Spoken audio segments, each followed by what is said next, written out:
Oh my god. Howdy doody. Oh, thank you so much, Cloud, for the instantaneous fucking sub. Thank you very much. Thank you very much. Oh, all right. We are here for a little bit of the, a little bit of the Daggerheart, a little bit of the Blood and Ichor that we've been working on for like a couple of weeks or something like that. I don't know. It's been a little bit, but like A couple weeks, more like a couple of years. It's been 84 years. Before we get into all the gameplay and stuff, I'll quickly run through a little bit of a formality, just to introduce the players. We won't get into introducing their characters yet, but I'll quickly introduce the players so that people can get their username, name, etc., etc. So starting from left to right, we have Ione, who is being played by Kat. Say hello, Kat. Excellent. Kat is she's been playing with us since Curse of Strahd. She's a very, very intense RP person that loves her drama. It's always a lot of fun. Next, we have Clementine being played by Pidge. Hello. Pidge, aka Emma, is Bree's sister. That's it. That's pretty much all. Nah, she's good. She is You should've probably introduced Brandon she's probably the loudest singer I know. And definitely doesn't drive me insane. Elio is being played by Vigils, our good boy, who's done some amazing artwork for the stream, which you'll all get to see sooner than later on our lunch break today. He's great. He's been here since Curse of Strahd as well, started with Candela Obscura. Isadora is being played by Brianna, aka Smokes. Hello. She's dating the DM. That's pretty much her in. Wow. Okay. All right. Yeah, so yeah. She's been there from the beginning since the PAX when we decided we were going to do D&D, and then our newest, but last but not least, Lexon is being played by our big boy Noxus, who runs some little server over somewhere. I don't know, something like that. I thought I was dating the DM. So yeah, they're the players that you're going to be seeing and stuck with for the next year, hopefully. Unless they all die this session. Dyson Quill, welcome in. But without any further delays, and I'm Stormy. I'm Ben. Yeah, I run the game sometimes. No one can. Yeah, I run the game for people here and there. But yeah, so we shall get into it.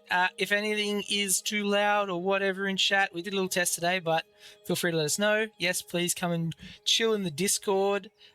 We be running little one-shots and stuff from time to time outside of our big fancy campaign.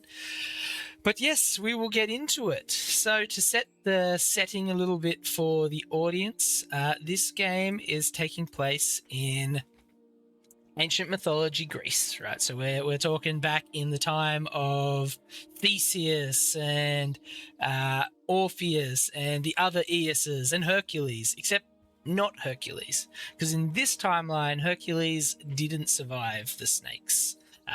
Hera's evil plots, as Hera does, succeeded, and little Hercules died as a baby, which is very dark. A very dark start to the setting, but this has rolling effects that have affected the narrative, come to our current day, and ancient Greece is no longer run by the Greek gods, but instead giants who have come in and usurped, basically.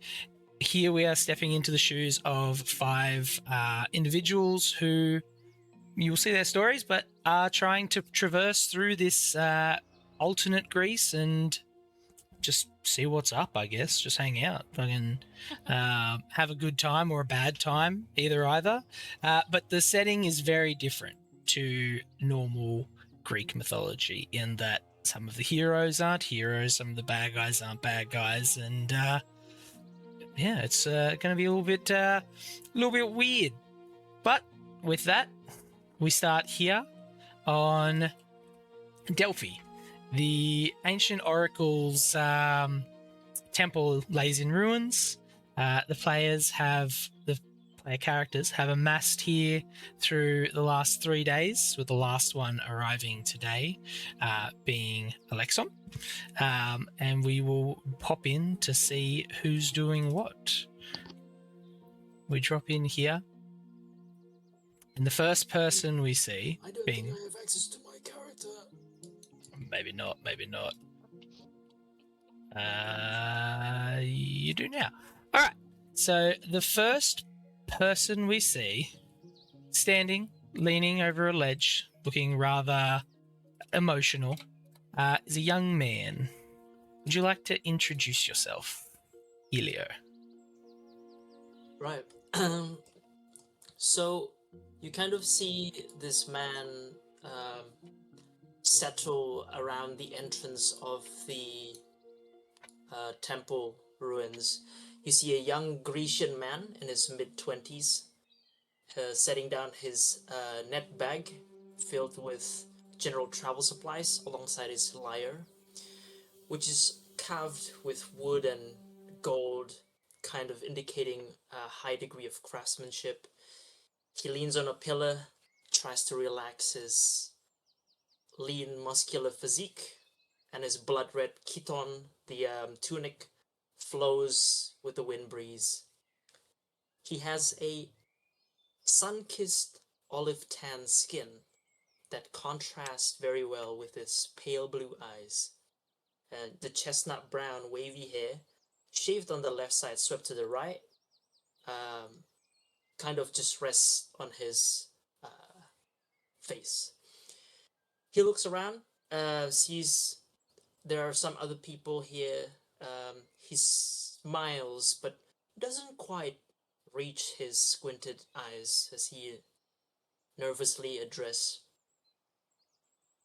Awfully crowded for a temple ruin, huh? I'm Elio, disciple of the arts. Mostly drawing and poetry. Yourselves?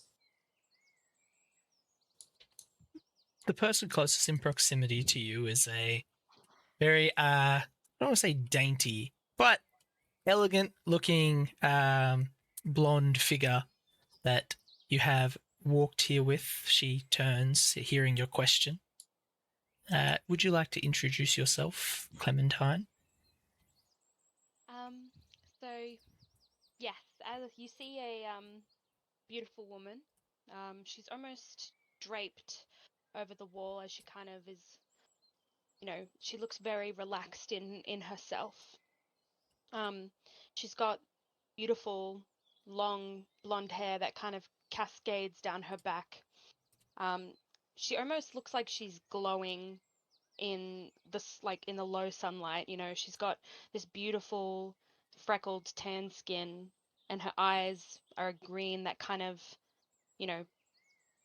are kind of they kind of sparkle. Like there's just something about her that you just feel drawn. You can't just focus on one point of her. On the surface, when you're looking at her, she looks relaxed. She looks confident. She looks like she has not a care in the world. But if you kind of stare at her for any longer than, would be, I guess, what's the word, polite to do, you can see that her pose and the way she holds herself isn't relaxed at all. It's actually quite perfectly designed to be that way, to show off her best attributes. She's not actually as relaxed as her pose would suggest. She kind of tosses her hair over her shoulder and looks at her travel companion, and she kind of like gives him a half smile with a charm. And though she's again coming off as quite relaxed, she doesn't really give him much of an answer. She just kind of nods her head and looks around, and it waits for other people to react before she does. Okay, cool. Excellent. Standing there waiting. You guys are sort of out on a more balcony figure, but you do hear scuffling and noises inside as some of the other people that you have seen hear your question. A smaller girl, younger than the others, sort of carrying herself in a bit of a more shy demeanor, sort of steps up from a seat that she had made out of like some planks and moves towards the middle of the room. Would you like to introduce yourself, Ione? Yeah, so Ione is this young adult woman. She's been standing primarily hiding a little bit behind Isadora, but at the at the noise, she kind of peeks a little bit, being a bit curious more than anything, kind of going over to the wall and peeking her head through very awkwardly. Um, her shoulders are drawn inward as though trying to keep less space. A little hunched, a little nervous. She's wearing a blood red robe that hangs from her narrow frame and a hem that is stained dark with swamp water and travel. She has small glass vials and knotted pouches at her belt, clinking softly. And she has this earthy scent of crushed herbs and wildflowers. She has short, fluffy black curls and very short, clearly self-inflicted, uneven, straight-cut bangs. Her mother did not help her with that one. She has a very pale face that rarely lifts to fully meet anyone's gaze, kind of avoiding them. When she does look up, her eyes are startling, very bright, toxic green, a little bit too bright, a little eerie, seldom settling on anyone, just kind of looking into the space between, not really focusing on anything that people can see. Very nice. Very nice. She's just fidgeting, looking over through the cave. Hello? As she calls out, the person that's sort of just been leaning up against some rocks and surveying the dead roots that are like covering the walls through this ruins, glances over and hears the voice. A more fawn-like individual than the rest of them. As you step up, Isadora, please introduce yourself.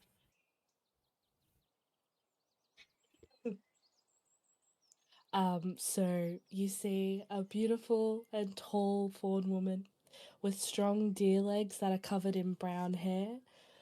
She's got on her upper torso, she's got warm tan skin, but that is also dusted with freckles, which goes from her cheeks down to her shoulders and all the way down her arms. She has dark brown hair with some lighter highlights, but kind of gets forgotten with her bold white fringe that frames her face, which then draws you to her golden eyes, which are like a glowing amber color, and they're the kind of eyes that you would look into and just kind of, okay, yeah, I can feel safe with this person. I'm not judged. Like, they're very like welcoming and warm. Above her soft, large cow-like ears are these really curved and beautiful ram ram-like horns that are that seem like that they have like small leaves and red flowers growing out of them. Like it's almost like a living crown, but it's like it's part of those horns. And she is wearing flowy white dress that is that have like leaves and foliage that are magically woven into that merge excuse me, merge with her sleeves, which are draping down her arms with dots of layers but accents of yellow at the end. Very nice. Um and I'm sorry, I'm not finished. The dying girl picks the longest intro. I'm describing everything, okay? I'm okay. I'm so sorry. I will not be sounding like this normally. I'm so sorry. I'm nearly done, I swear. She in her hand she holds a tall wooden staff that's curved at the top, and it's wrapped in leather straps and vines, and at the tip of the curve hangs a small lantern with what looks like small mushrooms have grown out of as well. And she looks up as she's searching through her bag. Um, well, Ione, I think I can find some rations. And she looks up and sees that Ione has been taken somewhere, and she goes and follows her. Excellent. Thank you Sorry. very much. I appreciate the effort. And the last member of the group who's just watched these four, all he can think of when he sees them as these are children. These four young adults sort of start to convene in this middle area as if there's some kind of divine summon that something is requiring them to get off their feet and get on their feet and move around and whatnot as he sort of stands by himself. Thank you for the sub. Stands by himself, leaning against a wall amongst all the ruins, and steps up forward. Could you introduce yourself, Alexon? Yeah. So as Alexon steps forward, you see a very lean, muscular man, like no wasted bulk. His veins are like popping out from everywhere. You see his body is riddled with scars that have kind of healed over time. But a very prominent one on the left side of his head uh, just kind of goes from his eye all the way back to his head, and it's kind of like meshed together with this little green energy that's kind of holding it together. Uh, you see that he's very well dressed, like a Spartan, like any Spartan soldier you'll see. The colors he is wearing, though, are they're quite old, and he has this scarf, this furry scarf that has it's been gone through. Like it's drenched with time. The fur is almost like kind of like a cape, more than the actual fur that's supposed to be there. You see him kind of scanning the room, watching everyone, but particularly Isadora. He's keeping to himself. He's still on the side watching everyone, but he's kind of just like looking at Isadora, curious about her appearance. Uh, and yeah, just scanning the entire room. Excellent. Excellent. Yeah, so you all, very good, thank you very much. You all hear as Ilio starts talking out about, introducing himself to everyone. You hear Ione speak up and move forward as you all make your way into the middle of the room. And though you've all been here, besides, we've all been here since about 3 days, you haven't really had the chance to talk properly and introduce yourselves to each other. Some of you have sort of hung around each other. Thank you very much for the bits. It's still loud. Thank you. I need to turn that down. And whatnot. But you've first. This is the first time there's really been any kind of spark of a conversation between the people here, as you've all just been sort of awkwardly waiting around. Like, some of you have received this sort of summons / advice from friends, some from other individuals that you needed to be here. And now that you're all here, there's been no one here besides this group.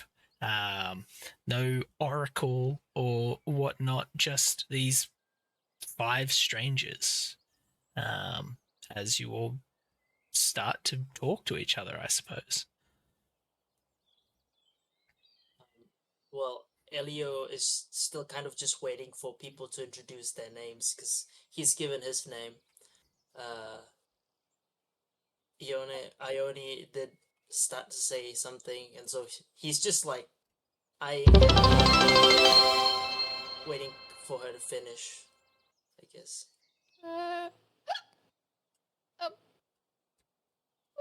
Staring at me. Well, hi. Did you say? Sorry. Did you say your name was Ilio? Elio. Hi, Ilio. My name's Isadora. Uh, sorry, I haven't introduced myself. We overheard you while we were having a little lay down over there. This is Ione. Sorry, she's a little bit shy, but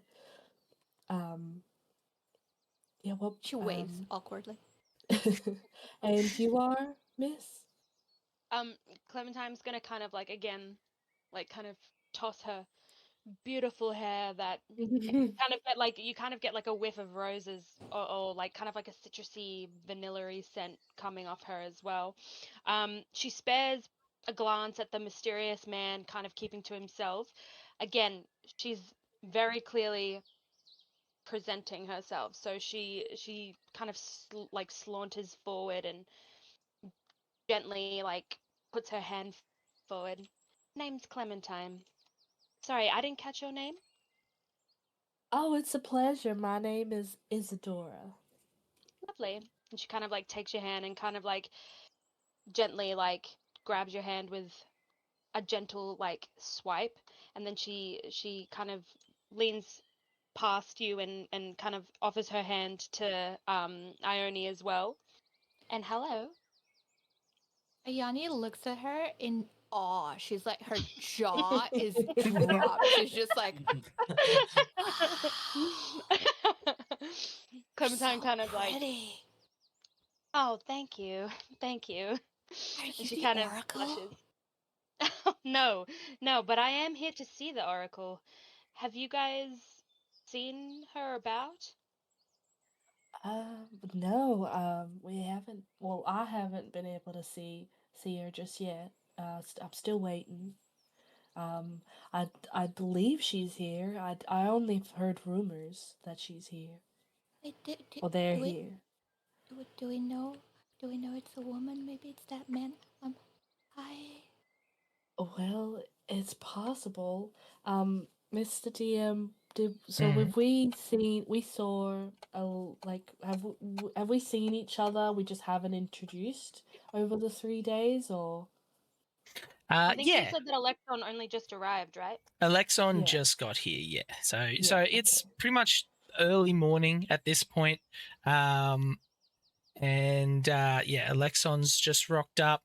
The rest of you have just sort of hung about here and awkwardly just been waiting. Like people rocking up to like a doctor's, like a GP. You don't talk to the other people in the waiting room. You're just there waiting your turn. And that's sort of what you've been doing. Mm. Isadora's gonna walk up. Well, how do you do? I'm Isadora. Are you the prophet that we're here to see? You see Alexon kind of like take a step back, not necessarily by like fear or anything. You see him still kind of like eyeing you up and down. Uh, uh, no, I'm here to see the prophet myself. Oh, Miss, what I understand. what Yeah, are you sorry. at exactly? What am I? A woman. I'm a foreign woman. This Is that what you mean, sir? Sorry. I I apologize. There's just much about Greece that I don't understand. Talking turtles and women that look like, I want to say sheep. Is it sheep? Oh, no, it's not a sheep. I do have deer legs, but we can also have goat legs. You're not from around here? I believe I am around. I am from around here, but I guess it's been a while. I've been away for a bit. It's Oh, quite okay. curious. I don't mean to be rude. It's just I haven't seen something No. like you before. You are quite beautiful, but Oh, interesting. thank you, thank you. No, that's no, uh, that's no problem at all. Like I completely understand if you're not used to seeing someone like me. I'm glad that I can be the first and show you that there's a lot of looking people around and yeah, that's no trouble at all. I can see that you seem quite genuine. So yeah, no, I completely understand. And sorry, what did you say your name was again? Ah, Alexon is my name, and he kind of Alexa. gives you like a bow. Uh, oh, Isadora sees this. She kind of just gives like, she kind of bends her legs a bit and gives a little curtsy. She's like, "Oh, what a gentleman! Beautiful. Well, uh, everyone, this is Alexon. He's not the prophet. Well, I that's all well and understand too. good. He's here to be See the that? prophet as well." I have not Well, seen many people either.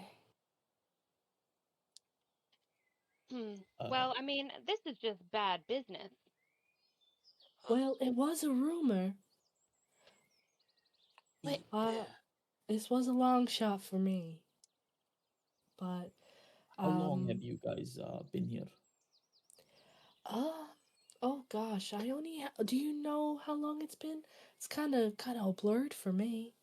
we're on the road for about a week, maybe? It did Oh, feel then that way, and I think maybe 3 days waiting, maybe. I believe did me and you Elio here have been here for a day or two. Is that right? Sounds about right. uh, Well, there is no point in waiting then. If you'd like to follow me, Clementine. As I slowly kind of just I want to walk past these people, but not. I make sure I have more gap between me and Alexon than me with Isadora, just from Oh, like suspicion. cold. As I walk Uh, past, as I walk past Ione, Wait, so I kind you're of like like, throw her like a little wink as I walk past. so wait, you said you're further away from Alexon, or you're further yeah, away from I'm further away from and Alexon. you're throwing like suspicion to Alexon, right? Have I got that correct? Well, I mean, Well, I I don't. know. Obviously, I wouldn't know that, but like Yeah, that's well, in what you've I'm just just said. like, yeah, I just Yeah. specifically do that. As I tell the rest, you're free to follow me if you want to, but I think getting elevation and surveying the ruins would bring us good Yeah. information. Uh, and I, I mean, I'm happy to go. Ione, do you want to follow me? Yeah, I'll be right behind you. Only know this guy for a week or so, but I would say that he knows what he's doing. And also, I don't have a Texas accent, but for some reason, I keep falling into one. I don't know why. Um, It's I'm already so begun. sorry. it's It's already begun. It's it's already begun. it's Oh very no. very catchy. I'm so sorry. Alexa, I'm are not you trying I to make have coming? fun of had that. you. No, of course not. I completely understand. Oh gosh. All right. So you Are you make coming? your way up. Mhm. Oh I just yes. want to see what's upstairs.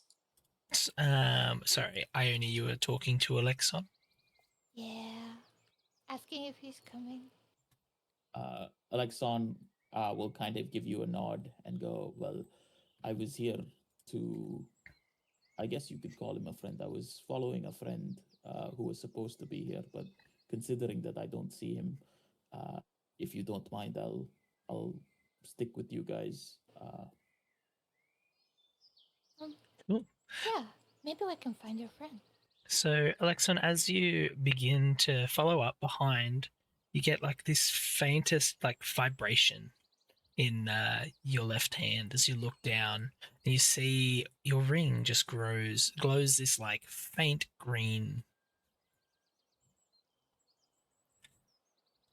He gets like a little serious for a second, and he just watches the ring, and then just takes a look around the room to see if anything is drawing his attention. Cool. You don't spot anything around the room, but you do watch as the others make their way upstairs. You'll continue to follow. Cool. But being vigilant. Excellent. Awesome. So, you a lot make it upstairs. Cool. I'll let you move your way up. Oh, look. All right. This is a platformer. I don't know where I Platformer. went. Don't mind me, I'm just getting a Alright. little dizzy with these stairs. Just So, give me a moment. You approach the top of the stairs as the fresh air sort of flows through your hair. It's quite breezy up here. There's that faint chill. You see very much a ruined area. There's a large hole in the middle of this platform that drops down through where a beam of light sort of kept the room below illuminated. But it's very, very sort of ravaged by time and nature here. You do, Clementine, as you walk over to that ledge, you sort of get a good look over of the entry bridge that you guys had crossed to get up here. Could you give me a instinct first roll of the campaign? Yeah, Oh, man. yeah. Of course, it had to be me. Okay. No pressure. I don't have any. I'm a +0. So I'm assuming I just roll, right? Just duality, yeah. Yeah. Here I go. With fear. 15 with fear. Awesome. Love that for me. Hey, Cool. Dad. So you look over. As you do, and you're leaning over, some of the rocks start to give way, and you really embarrassingly fall forward. But you manage to catch yourself to a point, and you see off in the distance a small old lady sort of walking her way up towards the ruins. She seems to be dragging like a satchel behind her, and she's steadily walking up. Okay. Yeah, Clementine kind of like catches herself and goes "Fuck," under her breath, and like kind of quickly looks around to see if anyone saw her awkwardly break the Would've, like- facade of perfection. I would have like took 2 steps forward to try and grab you, but I kind of like freeze as you catch yourself. Yeah. And I'm like, I saw nothing. As she kind of rights herself and like kind of like shakes her hair out and like reposes herself to look all like carefree, she catches a glimpse of the old woman approaching and kind of like whips around. I think I see someone in the distance. And she kind of like points down and goes, look. Another traveler? Maybe. What do my elf eyes see? Nah. That was last year. It's last year's campaign. I guess we all peer into that very tight, like You- family. I will like brushing shoulders, be like, where? So you like guys children. are all crowded up. You look down, you're looking over, you see this old woman. Alexon, your hand vibrates again as she clocks up and sees you guys looking down. She's like, well, are you going to help me, or are you just going to sit up there and watch? Oh. Instantly, as soon as I see an old lady with a bag, Isadora is already walking down the stairs to help her. Ione is just following after Isadora, very nervous, but she's glued to her.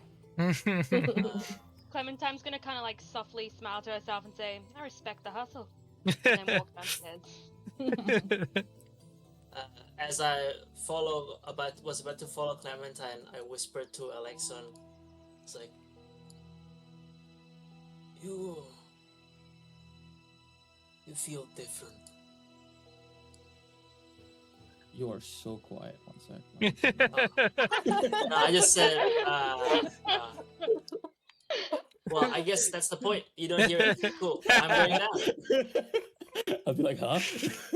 Yeah, you're like, huh? And I go down. Alexa, No better game in here. You mutter and run off. You feel different. I can take up. Alexon, Alexon will stay up here for a bit, still watching the lady. And to his in his mind, he's just kind of thinking, "Is this who I was meant to find?" Not and he's only, just watching her movements. not only that, something sparks. This lady is familiar to you.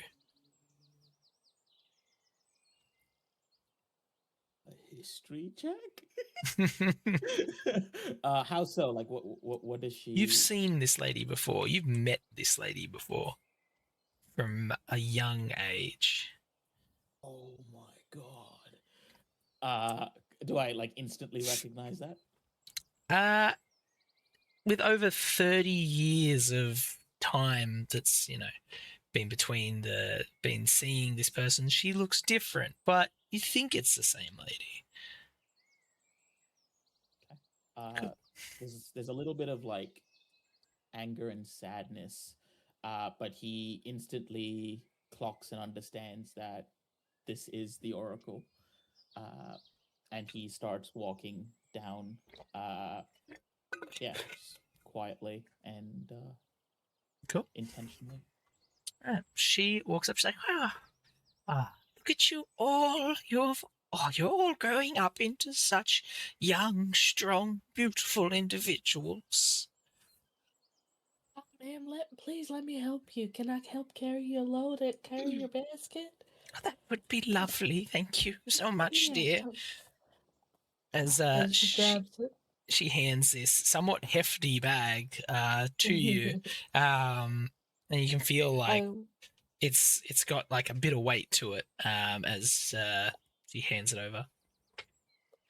She like kind of like grabs it and with her other arm kind of like offers her arm for her to like hold on to. As we walk, do you want to? Should we find you a seat? We'll find you a seat and so you can sit down. That's such a long walk. That's so kind, but we have business to attend to. Sorry, little one. Did you have something to say? Well, I was gonna offer some herbal tea. Oh, She has the best herbal tea. You definitely shouldn't say no to that. not against some tea. That'll help with business. Sure. Let me head upstairs and start getting ready. I believe you're all here to see me. Oh, What you said before. Hmm.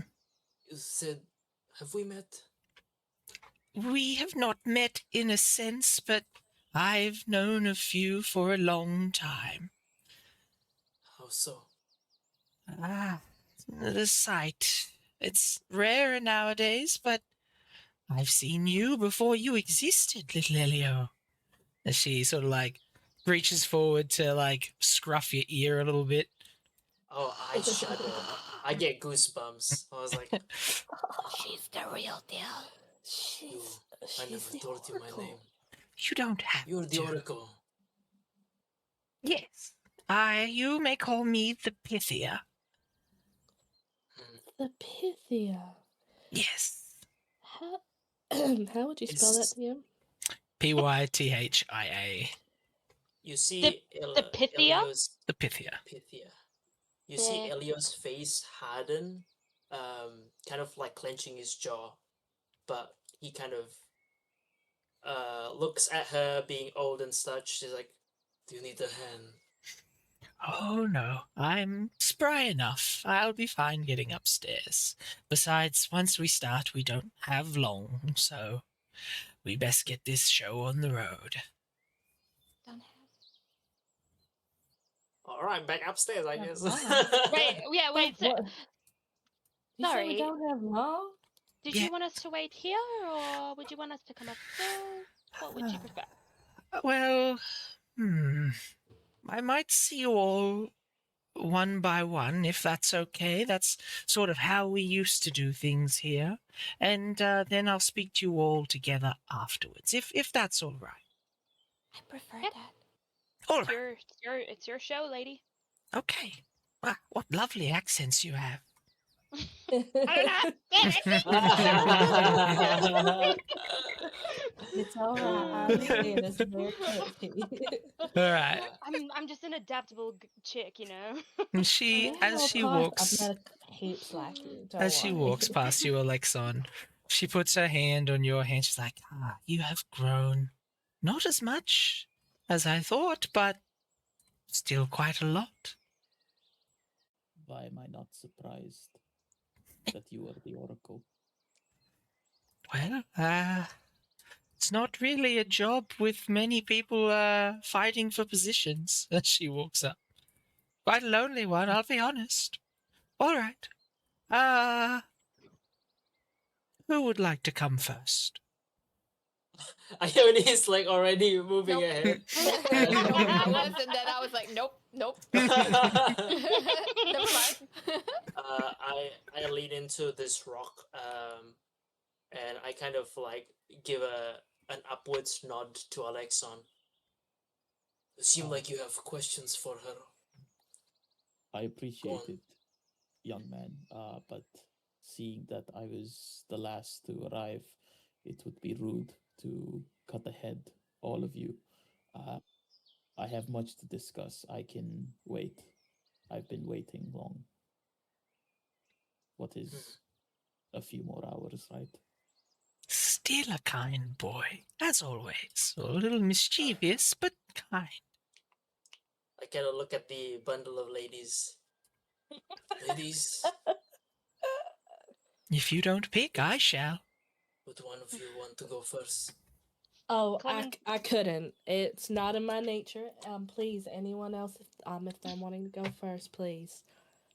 Clementine's kind of like, like leaning back against the wall, like her elbows, like kind of like almost in a bored manner with like her hips jutting out, and she kind of like leans her head back and goes, "Well, I guess I'm up." And again, as she walks past, she's kind of like, strutting her stuff.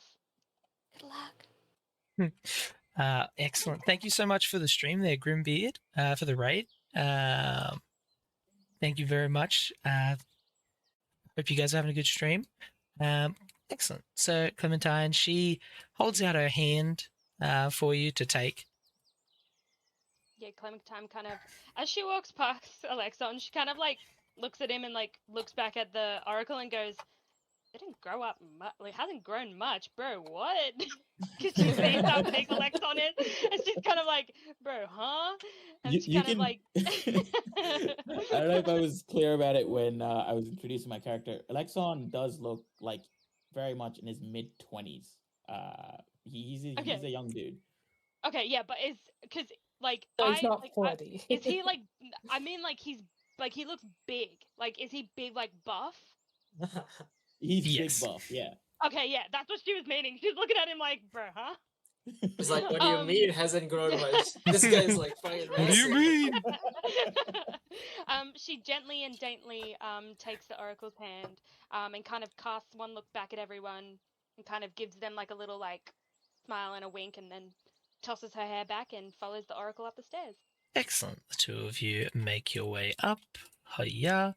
As the rest of you stay down on the bottom floor, sort of curious as to this whole situation. The oracle walks up. She's like, "Oh, watch the hole. That thing's going to be the death of me, I tell you." Same here. I've always got to watch my hole. She turns back. There's a glance. There's a smirk. She's like, "You are exactly like your mother." All right. That kind of makes her stop. Like, she's got this like air of like, yeah, like as I said, she's just always putting on a performance and always putting on a show of confidence. And with that one comment, it drops. Like her act drops, and she kind of stands there, like kind of almost frozen, with like a half smile still like frozen on her face. Sorry, what did you just say? We'll get into it later. Now, a prophecy. That's what you're here for? Yeah, she's trying to shake it off. Yes, I wanted to get some advice and hopefully some answers from you, and I was told that perhaps I could find them here. Well, you'll find some answers. Sometimes people come to me and leave with more questions, but what I speak is always true. Just remember that. As good or as bad as it is always true. Okay. So Well, how does this work? well, come here. And she like holds her hand out. She gestures for you to sort of take a seat next to her and stands up. You see, she sort of pulls her posture back a little bit, straightens up, and takes like a heavy breath in, right? And some of these more like natural fogs and vapors around the area, it almost looks like she's inhaling some of them. As she breathes in some of the air, her eyes sort of flash, like a very, very brief little flash. And she turns to you with this sort of vacant expression, and she's like, "Sweet eyes of hazel, red eyes of pain, free one from his struggle to save the other from his bane." And she breaks out of it. She's like, "Oh, I hope that helps." Clementine's just kind of like staring off into the distance, like just trying to process what she's heard. But I don't understand. How can I know? How can I know what to do? I don't. I mean, I know you said you couldn't give me everything, but I'm so confused. She's like, normally people will find the answers throughout their journeys. And I'm sorry, but until I talk to you all as a group, that's all I can help you with for now. Okay. She's like, I'll send it Understand. to you on Discord later, so you have the written, so you have the written message. Because I know you didn't write that down.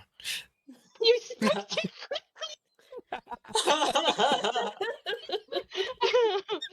Clementine's gonna kind of nod and be like, "Thank you, but you said before something about my mother."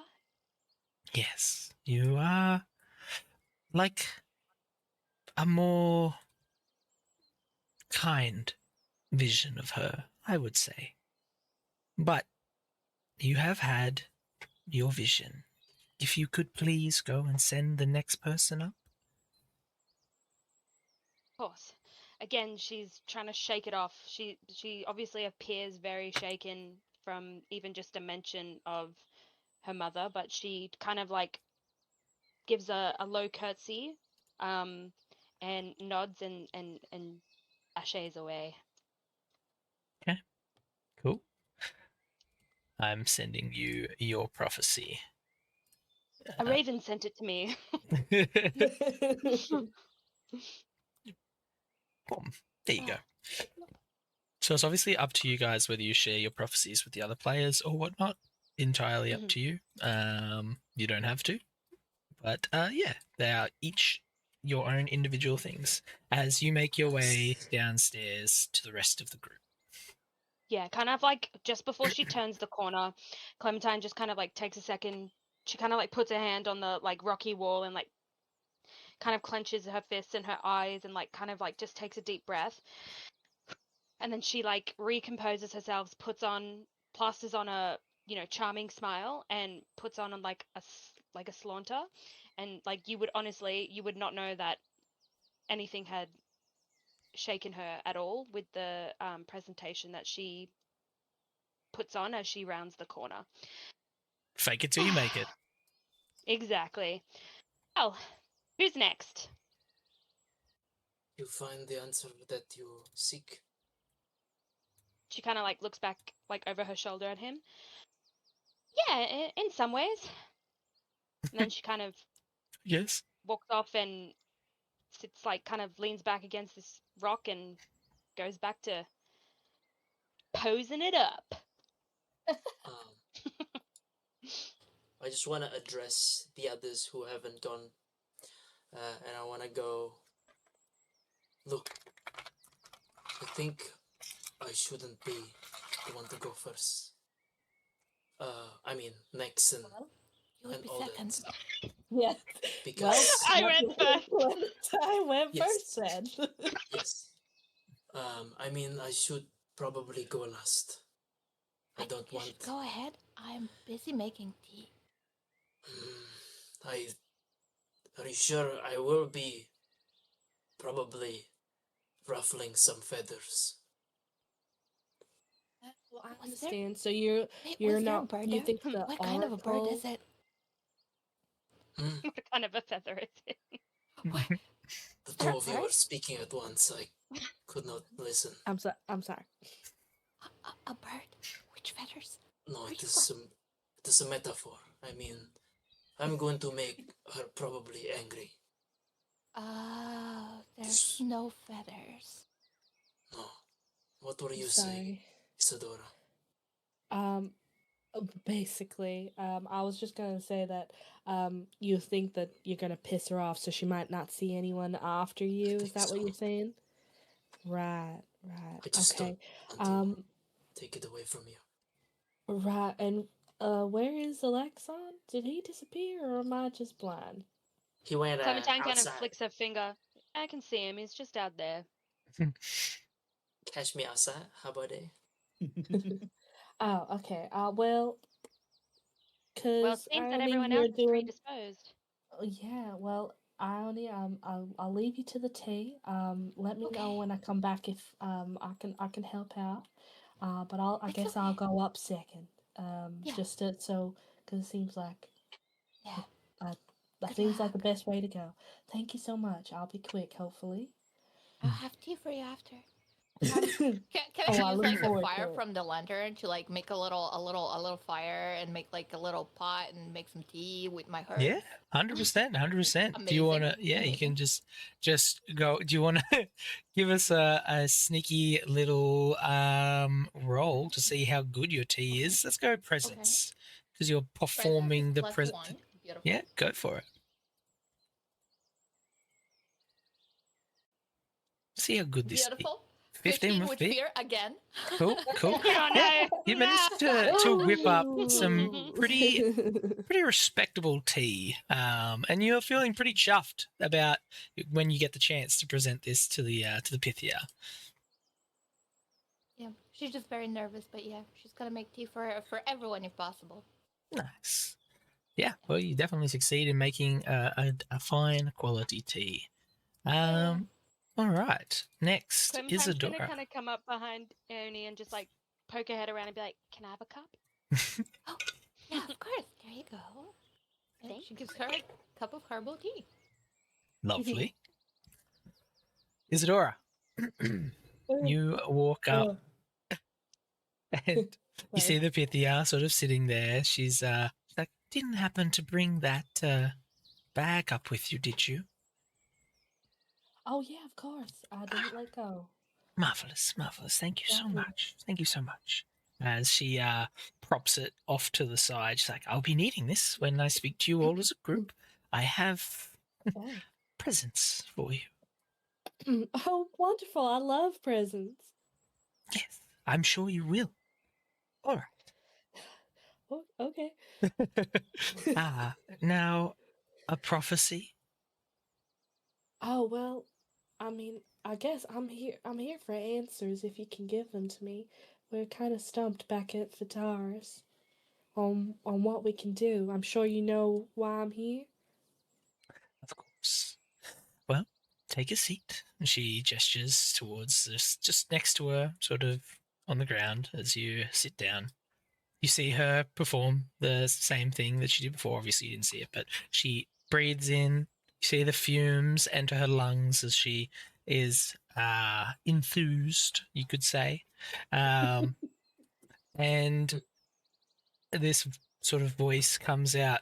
It's like, the winds grow weaker, the tree slowly decays. The power to save both lies deep in the maze. And she breathes out. Just like,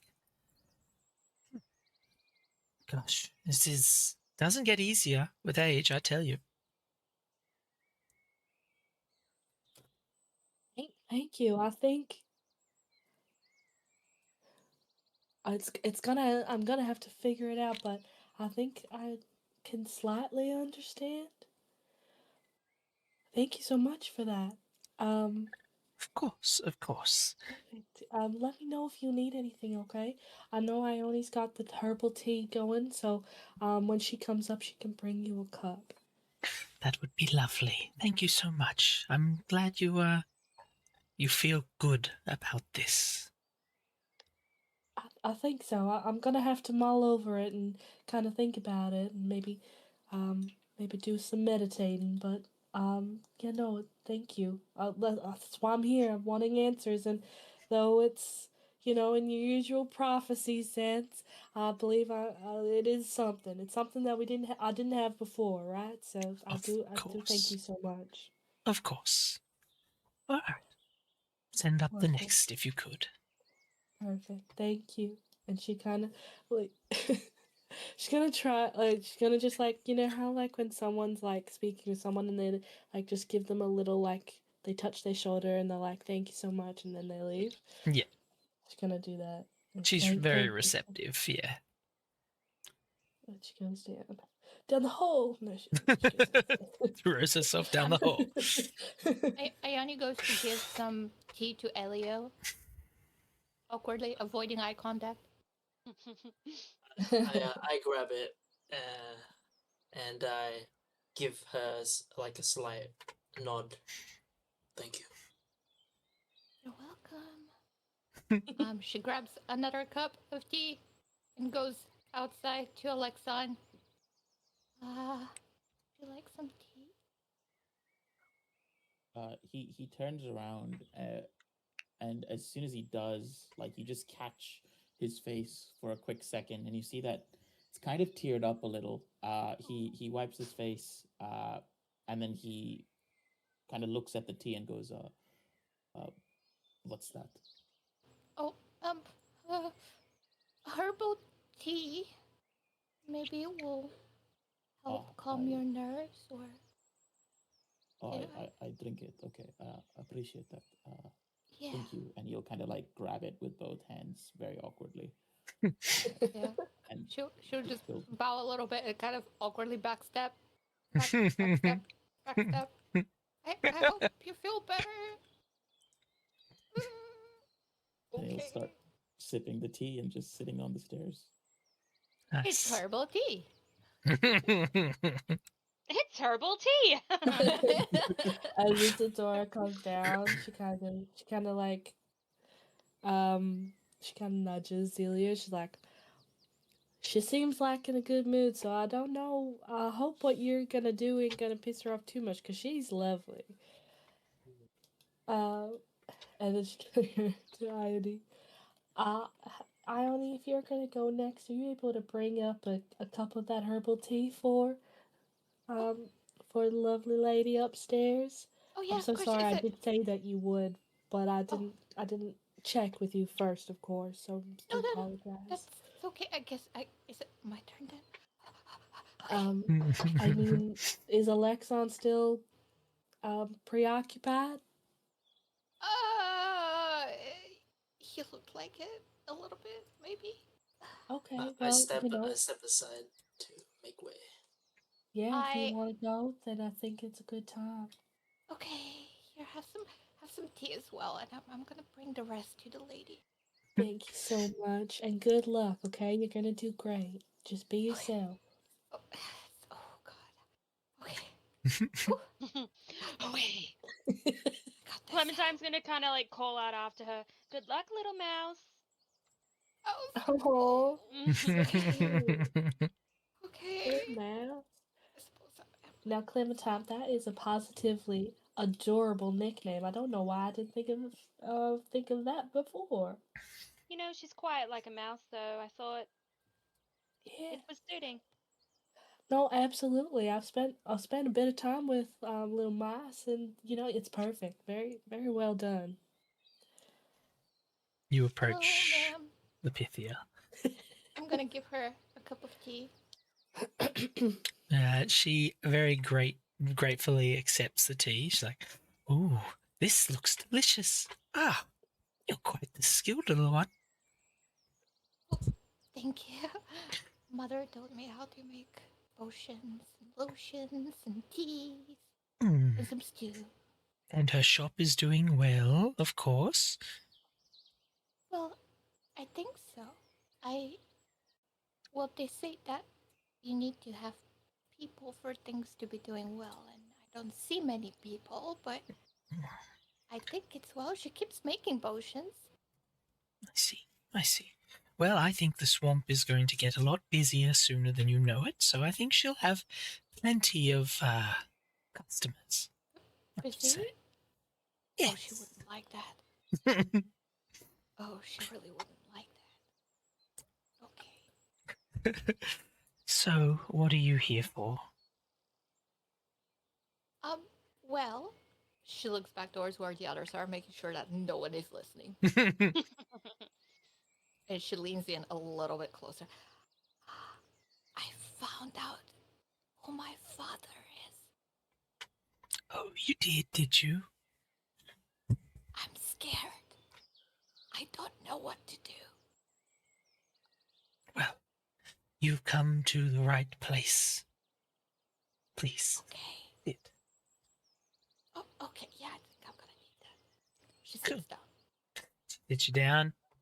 She puts a hand on your shoulder to sort of comfort you, and she takes in the deep breath of air. In the deeps of the Styx, you'll find what you seek. But to close the distance, death you must peak. And pulls back. I hope that helps. It absolutely doesn't. Oh, that's so upsetting. Okay. Okay. She grabs onto your shoulder. She's like, "Do not worry. You will be fine. I'm What sure." do you mean fine? No one goes to the Styx and is fine. People go there when things are bad. Please. I Am promise. I gonna die? You will be okay. Okay. Okay. Send up the next. Yeah, Thank you for the tea. Thank you. I think. You are shaken. She looks like she's about to cry. She's like, "What so the sad. fuck?" I assume downstairs we heard her like nobody goes this season. Yeah. We're Yeah. like, what's with that one? She looks teary. She's crying. Her like eyeshadow that she's put on her eyes is just smudging everywhere.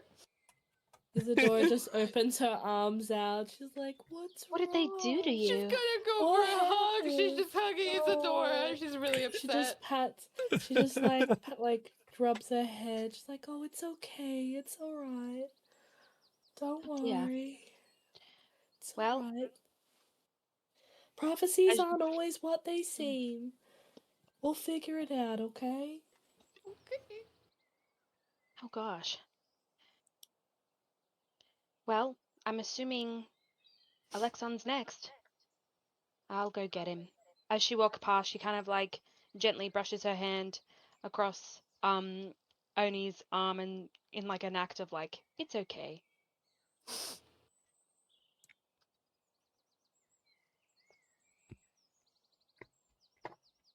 As she like approaches, she tries to make her steps as loud as she can and kind of clears her throat. You're up, big guy. As you're doing this, a little cough comes from above, and you hear like sort of a voice from up above you, where you guys are peeking over. She's like, "If you don't mind, I would see Alexon last. Send up Elio." Oh, never mind. Looks like your turn will come, big guy. She slaunters back. Oh my god, I can't pick up myself. She slaunters Elio back. does not like that. He places his. So this entire time, he's only drank like 2 small sips of the tea. He's been deep in thought. As soon as he heard that, he's like, "All right, I'll set the tea down." Looks at the others, just gives like Clementine a nod because she's been with him a bit longer, and just silently walk upstairs. Okay. Clementine's gonna watch him go and then kind of like look at the others and be like, "Here we go." Also, why do I have an accent? Almost in like a he walks up, kind of clenching his muscles, almost like in a fight or flight mode. He's just like trying to contain himself, but he's getting angrier the more he steps up. All right. You walk up and she sees you. She's like, "Ah, there's a lot of anger in you. I can see it." That's obvious, isn't it? And I wouldn't say it's undeserved either. But you have a lot of questions. I think maybe try and find the answers before you let your emotions get the best of you. Yeah. Finding the answers bring my mom back. In a time like this, in a world like this, anything can happen. Don't give me false hope. I will not give you anything except the prophecy you have come for. And a gift afterwards, if you're good. He kind of like, you know, the fallen smirk angel across her painting? face. Yeah. The fallen angel painting where Lucifer's like just staring daggers. He's doing that. He's doing that, but he's kind of like, okay. Oh. Okay. I'll listen first. Of course. Take a seat. She gestures next to her. She holds you by your hand. And takes in a breath of deep fog, and you see her eyes flash this strange light. And she's like, "A fleeing father bestows his light. Plunder true depths to discover his plight." And pulls back.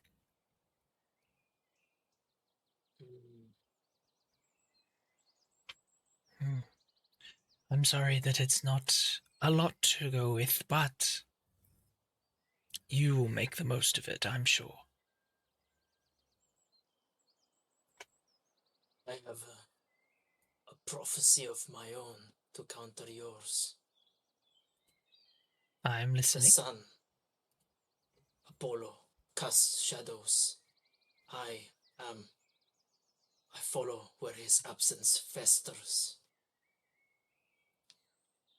If I have to go to the depths, I will find him.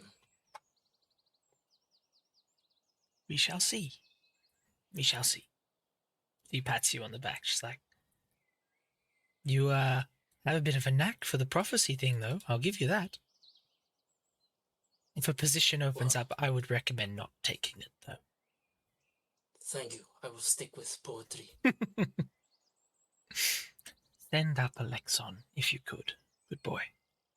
Do I need to pay you for your services? A drachme? Do you use drachme? Like what? Yeah, we'll use what drachma. Currency again? Yeah, we use drachma. Shall I pay you? Is it a drachme or? No. This is a favor. Don't worry.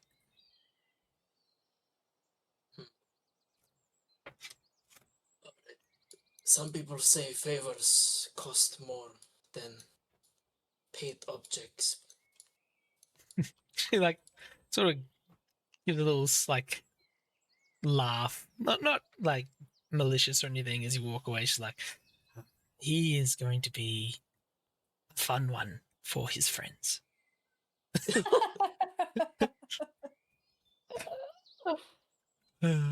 Yeah, as I walk down, I kind of look at the group. I'm still I'm visibly a lot angrier than I was going upstairs. And I'm like, well, she laughed after, so she must be in a good mood. Yeah, I told you. I had full faith that you weren't gonna piss her off. And I kind of walk past, forgetting to grab my tea. Doesn't get Alexon, just leaves. I guess Well, that's it. Alexa, You're up, big guy. it's your turn now. Thank you. And he proceeds to walk. And Isadora, if you were the closest to the door, you see his like face shift from a little bit of sadness to more just serious as he like kind of composes himself. By the time he reaches around where you guys are, and he walks forward. And he just watches him sniffling a little. Some people have really gotten some average ones, and some people getting some real not great ones. Nobody's walking just away go to from. hell. No one's Duh. walking away from the prophet happy. Isadora is like the one that's got the most cash. She's like, okay, I think I can figure that out. I gotta go to a maze. Okay. Yeah. As you walk He up. walks. Yeah, sorry, yeah. Yeah, he walks, but he keeps his distance, and he just kind of like makes sure there's space between them. Yeah, you look at her, and she's had this extremely calm demeanor the whole time. And with everything she's done throughout all the prophecies, you look at her and you see just these two little tears sort of drip down one of her cheeks. She's like, Alexon, come here. And she opens her hands for a hug. Come on. Do not shed tears for me. You knew I'm exactly what was going to happen. not shedding tears for you, Alexon. Please. Did you know? Did you know exactly how it was going to transpire? Did you know my fate? Alexon, I've saw everything that brought you up to this point.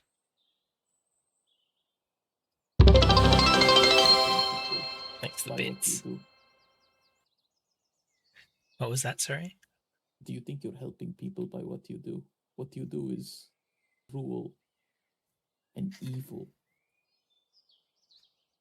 What I do is give people sometimes hope, sometimes not hope. Is probably an easy way to say it. I just read people what they come to learn. That is all. If it's all good with you, I will refuse your hug. All right. I That just is need to know fine. where they are. And you know that that's not how this works. I have a prophecy for you, but it is your choice if you want to hear it or not.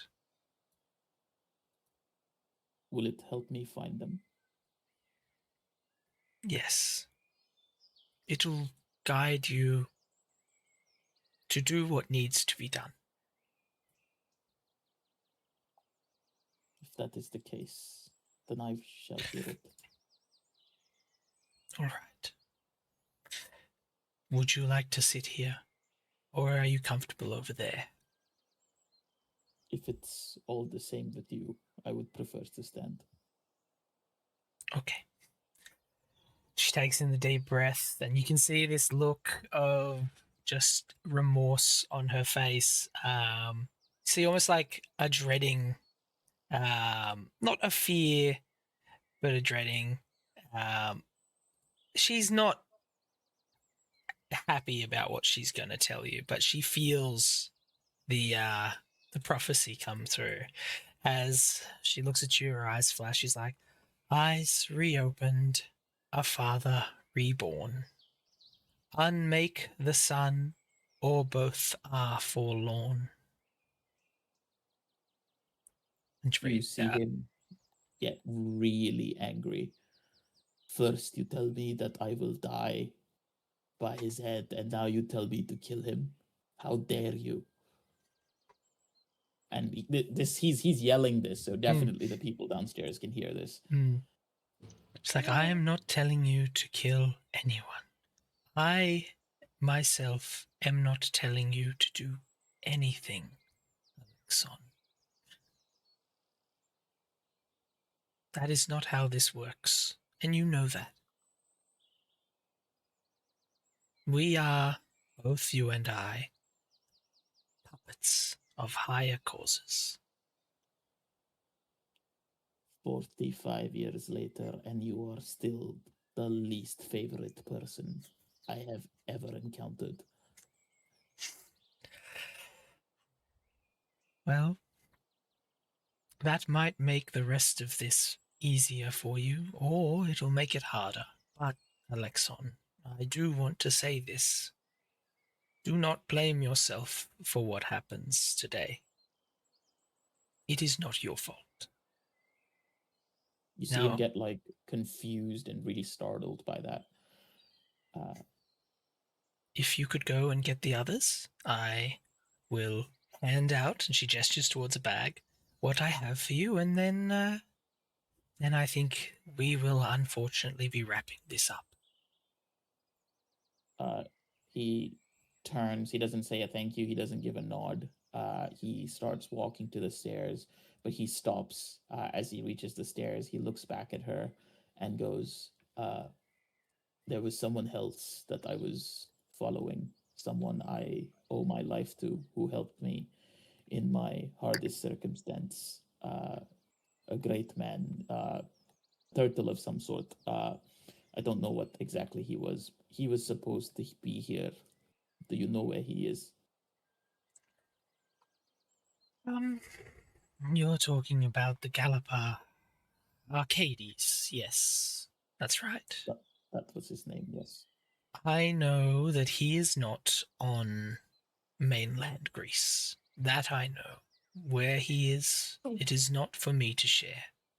But he's not here. All right. And he starts walking down. Cool.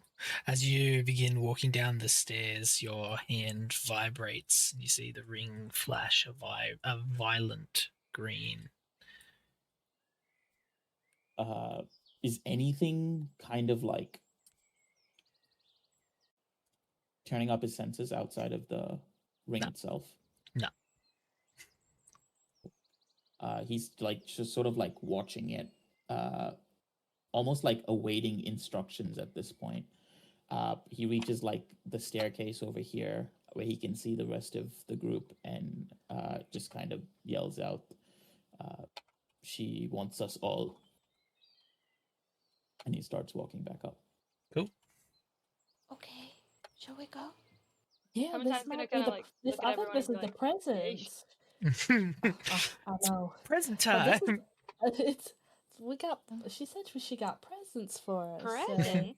So, Woohoo! yeah. At that, Clementine sat down quickly. I'm not sure that's a good She thing. knows her worth and she likes a present. Oh, I don't I know feel a how I little feel bit about behind. this.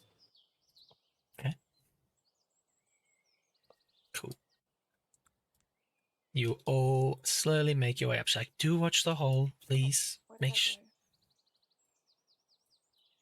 go? You're up here. As Clementine gets up on, like, walks past, she kind of, like, throws a glance at Alexon, kind of like, whoa. She walks past him. Oh, psycho! Drama! He was yelling at the. She's like, Yelling at the old lady? you're like, even No, I don't didn't do you- that. Bro, no, yeah. I was angry at her, but I know that she's just a messenger, bro. Like, relax, bro. Whoa. Isadora just kind of gives like a silent kind of reassuring like it's okay, like on his forearm. It's like, are you okay? Like it's just like as she walks past and stands next to him. He like warmly like kind of accepts that and just looks at Isadora and goes, I hate oracles. This is my first time. So she walks around, gets to this side of the hole, stands next to you guys. She's like, all right, so I have a little bit to say to you guys together, and I have some gifts. Would you like the gifts first, or... Actually, I think that's better. Yes, we'll give you the gifts first. It's, Now, I just want to preface, these gifts I got a long time ago. Yes, they are for each of you. They were given to me for each of you, but before any of you existed. By whom? We will just say you have friends and family in high places, or had is probably the best way. And I went and collected these for you a long time ago. I thought you'd need them. Isadora's like trying to like her body her body's trying to stay calm, but her eyes kind of like widen a bit. She kind of looks around to see if anyone else's like mood has shifted or anything like that, or their posture or anything. Now, I know these he's looking even more depressed than usual. these will She puts assist her arm around you her. on your journey. How you use them, I have not seen. This is for you to decide. But here they are. Oh, She okay. turns to Clementine first. She's like, yours is probably one of the more odd, so I'll give it to you first because I'm sure you'll want some time to think it over. Oh. Sometimes takes a couple steps forward and kind of cautiously puts her hand out. Oh. Yep. She drags out of this bag like a ball, a solid ball, maybe it's like halfway between a tennis ball and a bowling ball, right? A solid ball of clay, and puts it in your hands. She's like, this is yours. Clementine's hand's gonna drop a little bit from the weight of this fucking dense ball of clay. She's gonna kind of glance between the ball and the oracle. She clearly was expecting something shiny. And she's just gonna go, thanks? An I guess. avocado. And then she's gonna kind of just like look at the others and look back at the ball and just be like, and then to the pillow. So each of you add these by the description that I'm giving you, and I will give you information what they are later. All right. So you got a ball of clay. Ball of clay. Yep. She turns to Ione next, and having like seeing like the disappointment on your face when you got given that, she sort of like tries to not show what she's giving Ione to Clementine too much as she pulls out this like emerald amulet. Instantly her face powers. It's like, yeah, don't look at little mouse. Back off. As she hands you this silver chained emerald amulet that is almost the exact same color as your eyes, and she hands it over to you. Oh, thank you. She takes it awkwardly. This might be the most expensive thing she's ever held in her hands. Yeah, she probably would have preferred the ball of clay. She looks at Clementine and gives the exact same look Clementine gave her. Clementine's like, want to swap, bro? She kind of tucks it away in her pouch on her waist rather than put it on. Cool. She next turns to Isadora. She's like, for you, and she pulls out a like pretty solid size, like we would say the size of a golf ball, but it's a seed, just a golf ball size seed. And you look at this thing as it's sort of like you look at it and it looks like it almost crackles with some kind of electricity in this seed as she drops it into your hand.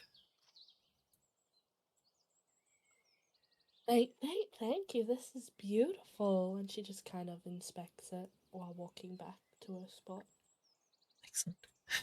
She turns to Alexon and starts to pull out this pretty hefty mechanism, right? Like you see like wood and cloth and whatnot.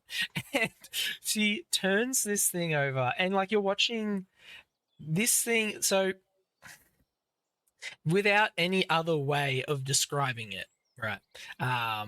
This is very, very obviously some kind of device that lets you hover through the air, not fly, but it is, for lack of better words, a glider. None of you have ever seen a glider before, nor have any idea. As she pulls this out, she's like, Dad thought this would be funny. And she gestures towards Alexon. She's like, this is for you. What the fuck is this? She's like, I'm sure you will figure it out with time. What the fuck is It's holding this It's fucking just glider, like, what the fuck? Isadora like the like, oh my god, you can't say that.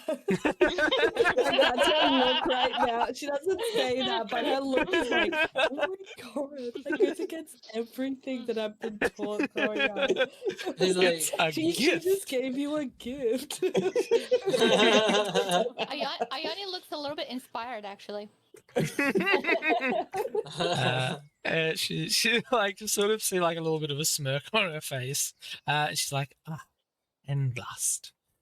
Reaches into the bag and she pulls out a small pendant. And you see inside of this pendant is like almost like a firefly, just like jotting around inside of the pendant. She hands this over to you. She's like, there you are, Elio. what the firefly pendant? Yes. All right. So, they're your gifts from your parents. As she turns away, not really knowing what to say to you. She's like, they're your gifts. I'm sure you have plenty of questions, but I'm very sorry to tell you that time is very much away from us at this point. I'm pushing it. I'm pushing it. What? Now, Wait, question. you okay? DM. You Yeah. said that before. What's going on? mhm. Did she Said that- say if? Oh, sorry. Isadora. Sorry, no. Sorry. I didn't hear. I thought you were saying to me. So sorry. No, my question was, did we hear her say gifts from parents? Yeah, just then. Yeah. Yeah, 100%. that's Wait, I was what reacting did to. she say? Gifts from parents. Gift from parents. But she like immediately rushes past it and doesn't elaborate at all. She's Oh. like, so moving on. I should probably give you a little bit of advice as a group. I have one more prophecy for you all. Now, you understand what I am. I am an oracle. We are a very endangered species, is one way to put it, and it's probably the most true. There are two others that remain in New Greece. Now, I am not sure what for, but I do know that we are being hunted by those who sit above, is the best way to put it. Now, I'll give you this last. As you see her sort of get choked up a little bit, I'll give you this last prophecy. And then I think that will probably be about it. All that we have time for. And you can sort of see she's starting to get like a little bit emotional.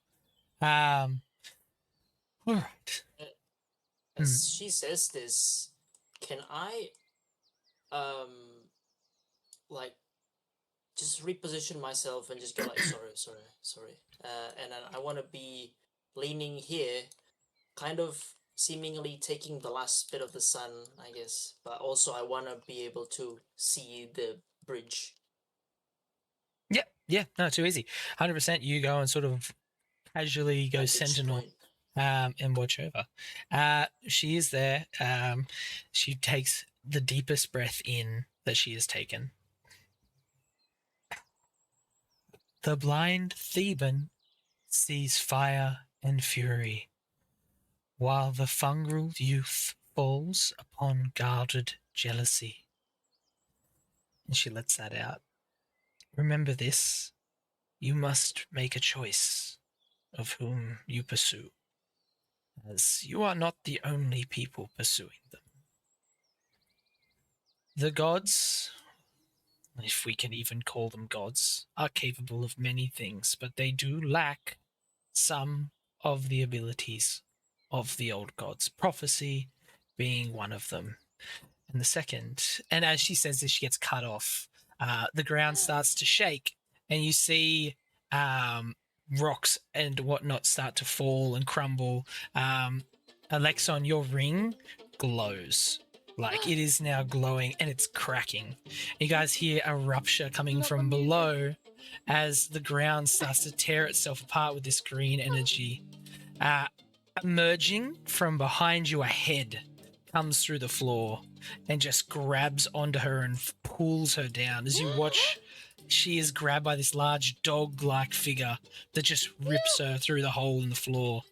As you can see, this colossal beast sitting downstairs, this three-headed hound, as it grabs her and it starts like mauling her. She's My like, God. leave, children. What do you do? Clementine kind of like gets on her knees and is like looking down the hole to get a good like look at the creature. And then she kind of like looks back up and goes, "What do we do? We can't just leave her." I kind of look at everyone. Sorry, go on. no. You go first. No. You go. All right. So I'm gonna very quickly, as soon as I see they kind of drop down, and Clementine kind of peers over, I'm just gonna like yank her hand, maybe a little bit too strong. Just like, what are you doing? Do you want to die? We can't leave her. She's dead. She said, Leave it. People run. die every day. We've And gotta I turn run. around and I want to leave. Just Mhm. before I start running, I'm gonna look at my new pendant, my gift. I'll clutch it in my hand. Do Mhm. I know what this beast is? 'Cause So there's legends, right? Like there are most yeah. certainly legends. You can give us a. Let's get a knowledge. Knowledge would be the best check. knowledge. Yeah. Okay. +1. Yeah. Going now. 20 with fear. 20 with fear. Marvelous. All right. So you're looking down, and granted, you only get like little bits of a glance here and there as you're like seeing this thing grab and flail the prophet around. And it hits you. This is fucking Cerberus. Fuck.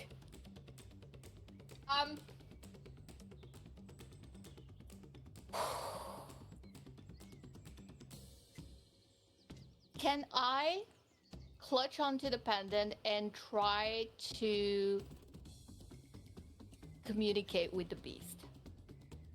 You can certainly try to do that. Give me 2 seconds. At a very safe distance, please. All right, bear with me 2 moments while I give you some information. Is anyone else doing anything while Ione is performing this Well, action? And me What I bolting feel like- away. Yeah, what probably because Ilio grabbed Clementine's hand. I feel like he would have, and correct me if I'm wrong. I feel like he would have probably dragged her, like was kind of dragging her as he was running away. So Clementine's kind of like half stumbling. She's clutching onto this ball of clay, It's just a big ball of clay. Just kind of half stumbling, like trying to like look back to look back at the others, but also kind of half knowing that there's not much she can do, so she's kind of half following behind Ilio. But then she does notice that Ione has stopped and is kind of like trying to like flag it with Ilio as well and be like, wait! As soon as I notice that she's kind of, I guess, to a degree hurt by this kind of burst of aggression, I let it go immediately. I was like, oh, terribly sorry. What? They're not coming with us, guys. What are we doing? As I see, because I only like this is all happening very quickly, right? So Isadora, she sees the Oracle get snatched, and she sees everyone peered down, and in that moment, she's walked up to try and kind of move Ione, but like all at the same time, right? Like she's like, "Come on, we gotta go," and seeing her kind of freeze. I can help. I can help. Well, just to quickly Seeing her interject, freeze. as you reach forward towards Ione and she's clutching on this amulet, she disappears. Like, she's holding this and she is gone to all of you. None of you can see Ione as she just disappears. Ione, you're still sitting in the exact same spot, but you realize that you've sort of got this weird ethereal presence around you. You're not sure what it means, but you can see the shock on the faces of the others as they just look terrified and can't seem to see you. Yeah, Clementine kind of like grabs hold of like Ilio's arm and goes, Ilio! She's gone! She's gone! Where'd she go? Where did she go? Can I feel her? Are you gonna kick her? So you Kick can her into the hole, man. can I was feel. holding on her, right? She's just disappeared, but can I still feel her? Yeah, you can. She is visibly gone, but physically still there. Okay. Cool. I'm gonna wait, so she says I can help, and then she goes invisible. I'm going to just gonna move her back away from there because I'm like really scared. I want to protect her. Ione, quick! I think this is you. And I'm gonna pull her back. You pull her back, From an outsider perspective, we're all looking at you like, huh? and as I she's still feel her. as she's moved backwards, she drops back into view. Oh. That's cool. That's cool. I like Who's that? you disappeared. Everything went strange. What's going on? You guys hear the. We've gotta go. You guys watch as the floor starts to crumble in and drop Okay, Okay, around let's you. jump. I want to. Clementine runs forward and grabs hold of Alexon's arm and goes, "Come on, we've got to go!" And like drags him away from the crumbling floor, seeing that he's very close to it. Yeah, you see Alexon kind of hesitate to move. He's just kind of staring down at the beast. He's clutching his fingers, and you can see this glowing energy from his hand. Alexon is trying to understand what is the intention here, as he stares down at this beast, and he's trying to comprehend: is this a sign? Am I supposed to do something, or am I just supposed to let it happen? And he's waiting for a signal, and he's just kind of holding his breath, just standing there, give me a fucking sign. I picture it like this tiny little, thin little woman, literally putting all of her weight back trying to get him to move, but he's just this big man who just won't move, and she's like, "Come on!" I apologize. I apologize. Clementine, leave her. As she gets your attention, you turn around, you look, and you see the ring is like cracked right down the middle. There's a very faint green glow in it, but nothing is being said or done. The door is gonna grab Ionia. And Alexon starts moving away. We've got to go, guys. We've got to go. What?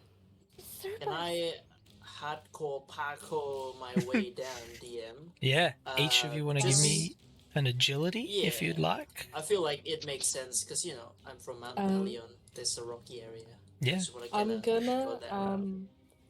while he's doing that, I'm gonna do my elemental incarnation. And I'm gonna do it for air, which means that I can hover and I gain advantage on agility rolls. Okay, cool. Ooh. Cool. All right, so Nice, people that are nice. doing agility rolls, you can head towards the edge and do your agility rolls. Yeah.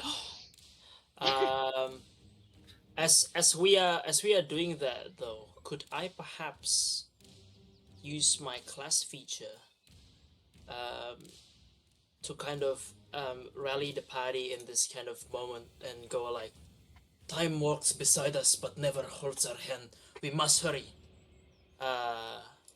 And give them the rally die. At Yeah, least a 1d6 100%, 100%. to You rally everyone. use on- You can use it for action roll, reaction roll, damage roll, clear number of stress, blah blah blah. So I'm gonna use it potentially to help me with this if I fail. Okay. You rally everyone. Do we all Yeah. get that, or is it just? Yeah, everyone in so mine would be a 14 with fear. Okay, cool. The Pythia gets a D6 and tries to roll out of being bludgeoned by the Cerberus. as well. All right. So what did you get? 6 with hope. A 26 with hope. Very nice. Woo! As you are super elegant in your so you hover down, don't you? As- Yeah, pretty much. So I hover. Yeah, I don't fly. I hover. yeah.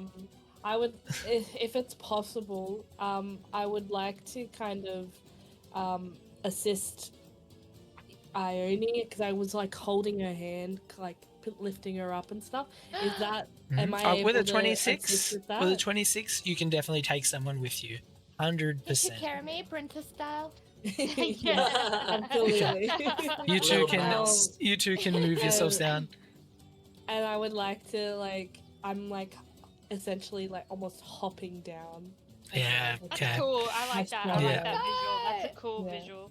It's Yeah. like a deer in the sky. Yeah. As you make your way down, you when you A get to this mountain goat. point, do unfortunately witness the scene inside as you're not sure what the purpose of this Cerberus is, but you see as it's like the heads almost seem to be aggressively slamming the Pythia against the rocks and stuff like that.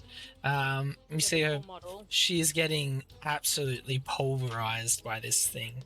That's Ilio? a really cool model. What the Oh, heck? I had a 14 with fear and I used my rally die. Okay. 14 with fear is still going to make it. You start to climb down. You sort of, as you're climbing, the rock that Clementine had slipped on earlier sort of falls under your hands and you start to slip a little bit, but are able to grab onto this pillar as you head down and then shimmy all the way down and get down perfectly fine. Okay. I will kind of wait around here, readying my bow just in case like anyone else doesn't get down before the Cerberus charges. Mm-hmm. Clementine, Alexon? At this point in time, Clementine, she's watched Ilio do like a sick jump down and like hop around. She watched Stumble Isadora and Ione float down, and she's just like pressed up against the pillar, just like, oh shit. And she's kind of frozen a little bit in fear, and she kind of looks back at Alexon and goes, and just looking at him, Alexon- waiting to see what he does. Alexon will see Clementine kind of scared, and he'll like, without like hesitation, just kind of grab her, like just carry her, like lift her in both arms, and then just jump.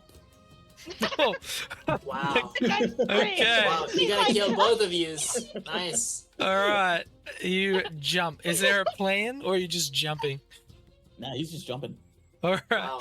All right. Literally You screaming at him like, you jump from this. So this is gonna be. He's angry and It's like- depressed, and Yeah. now he's just jumped off a cliff. Give me. Listen, I'm taking you with me.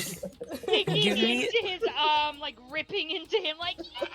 So I want two different roles here, right? First, Yep. I want an agility from Alexon, and Clementine, I want an instinct from you. Shit. Oh no. Okay. Okay, an instinct. Mm. Okay. I think I have. Shouldn't have trusted Alexa, man. It's your Hold on, fault. I'm just checking to see if there's. Okay, I could technically. What's my instinct? Okay, because I have. Remember, you have your rally dice. If you're afraid, What's you can add a so, d6. Yeah, I was okay. I might do that. Plus d6. Because I was gonna say, I might do just another day in paradise, but I feel like it doesn't really make sense because Clementine at Use this it. point was paralyzed with fear. Really? Use Okay. it. Use it. Use another day in paradise. Plus 2. It'll okay, be that's funnier plus 2. if you succeed and have used another day in paradise. So Okay, so can I just confirm though to make sure that I've got it right? So I'd be rolling just the usual roll and then plus 6 and then I just modify plus 2, right? Is that how that so works? yeah, so you'd be adding your whatever your modifier is for instinct, if you do have one, then yeah, you're plus 2 if you're experienced. But remember, you got to spend a hope to use your experience, Okay, so I'm Yeah. spending a hope. and then so add I've an only got extra one. d6 for your rally. Yeah. Yes, okay, I'm rolling. Oh shit, I got a 1 in there! Are you serious, bro? Okay. 20 with fear is good though. 20 with fear. Noxus, give me your agility. Yeah, I'm gonna use a hope for my Spartan warrior experience. Yep. Would it help if that was with hope? Because I can help you get it with hope instead of fear. It's up to you. It's entirely up to you guys. It's a crit. Okay. This Holy fucking shit. guy. Do you want to Fucking make it? kid, Do you bro. want to make it a hope or not? Ione. Wait, but what does it mean? Like, what would it take from So, you to make it a hope? Clementine, I can when you. Oh, never mind. It says when you roll with fear, not anyone else. Nah, Never mind. alas. Okay, never mind. All right. So Alright. the scene unfolds. These two hop down. They make it safe. Ilio turns back. You guys watch as fucking Alexon just yeets himself off the fucking top. Clementine is freaking the fuck out. She's like sitting there, but you catch really quick this weird mechanism that's in his bag that he was just given by the Pythia, and you grab it and you pull it out instinctively. You're not sure why. And as you throw this thing up above you, you guys begin to glide through the air as you are just like you're like on his shoulders holding this fucking glider as the two of you start to slowly descend.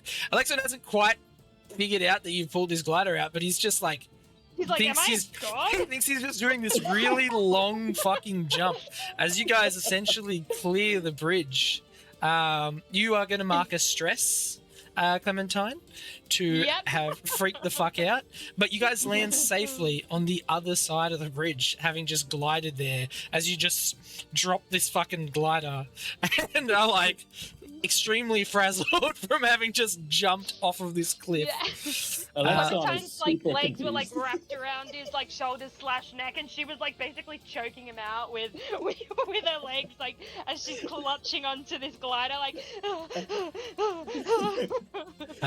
Alexon is super confused because he jumped like he was like fully confident in himself. He's like, yeah, I'm gonna fucking land perfectly. But he's like, I wasn't expecting this long of a jump. But back to the scene, Ilio.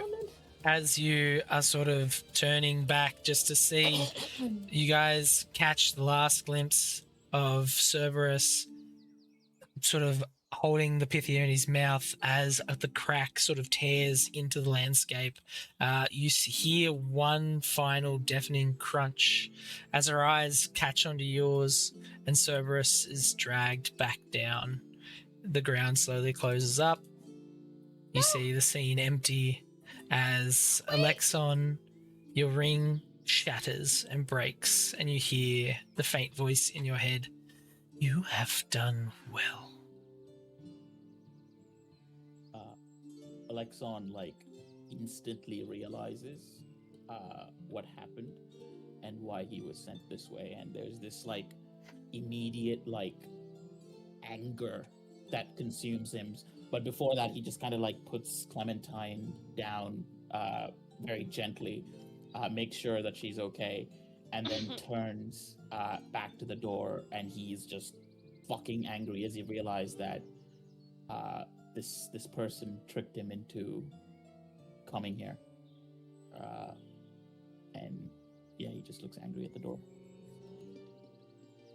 Ione, you've just rushed up after seeing this thing go back into the depths.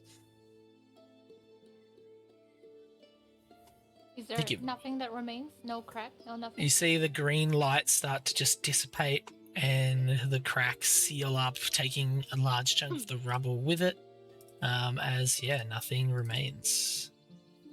Bits of blood sort of splatter across the room from the Pythia's torment, but, there's nothing here. She just collapses on her legs, down on the ground, crying.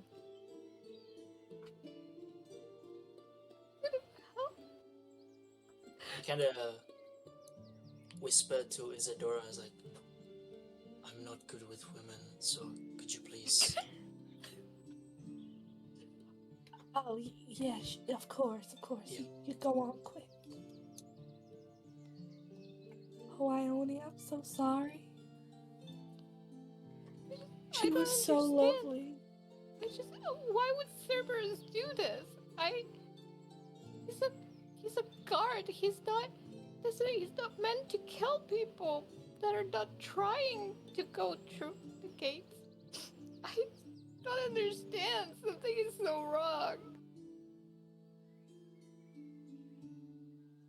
And with that, It does seem peculiar.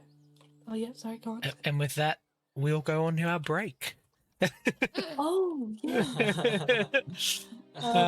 Ending it, Isadora doesn't really know what to say, because she's not super doesn't know a lot about Cerberus, so she just we'll just end it with her putting her arm around her shoulders, just trying to comfort her non-verbally. Non-verbal. I like to think Ione's mom has told her stories in the sense Cerberus is a good boy. Seeing this, you're like, what kind of good boy is Cerberus is a bad boy. He's a bad boy. Awesome. All right. Well, we will go and have a quick break. We'll be back. Five past, 10 past, something like that. Which is whenever you're all back. See how you go. Like what? 10. We'll say 10 past. We'll say 10 past. Say 10 past. In the meantime, we will chuck up our beautiful new BRB scene. Oh my god, yes. I hope you all enjoy it. yeah. This was made by our in-house artist, Vigils. Please enjoy it. I hope you're enjoying the session so far. We will be back in 15 minutes for the rest of session 1. Cool. All right. Yeah. See you all in a bit. Hey. Yeah.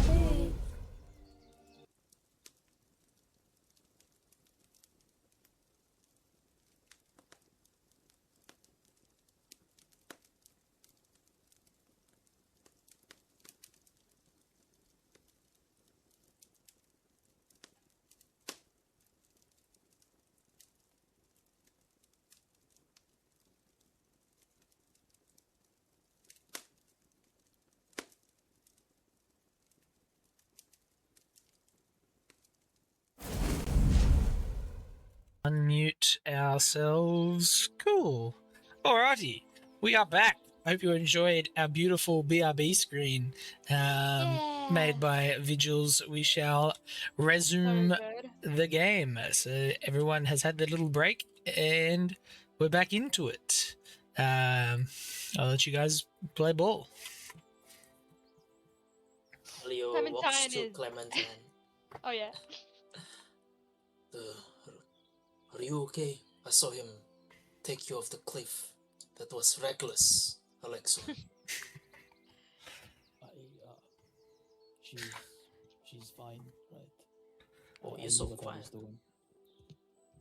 Yeah, you Increase are your a little Am I bit quiet? quiet, Alexa. Am I Little quiet? You were a little bit quiet. Yeah. Yeah, alright. Yeah, he'll look That's at better. Alexon. Sorry, he'll look at not Alexon.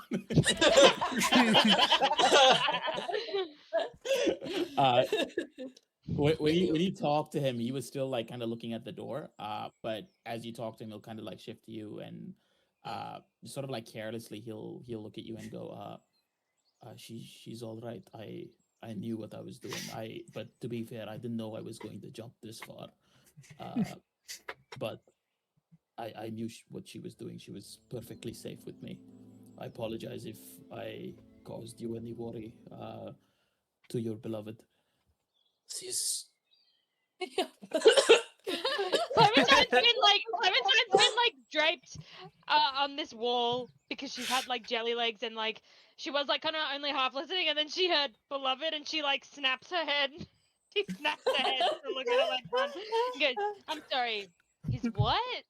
I choke on air. I'm just like no. We just traveled together. I came from Mount Pelion, she came from Thebes, and we traveled on the way here together. But we are not in that way. I apologize. The way you care for her, I assumed otherwise. Clementine like kind of like look like side eyes like Ilio and then looks back at Alexon and kind of just looks between them and goes, "I don't belong to anyone," is all I'm gonna say. And then she kind of like tosses her hair and like again puts on puts on the performance and like kind of leans back against the wall and just goes, "Thank you for saving me, and Ilio, thank you for looking out for me. But I'm gonna need a little bit of time to come back to reality." And then she kind of like takes a couple of like jelly leg steps and like puts her hand on her knees and kind of just goes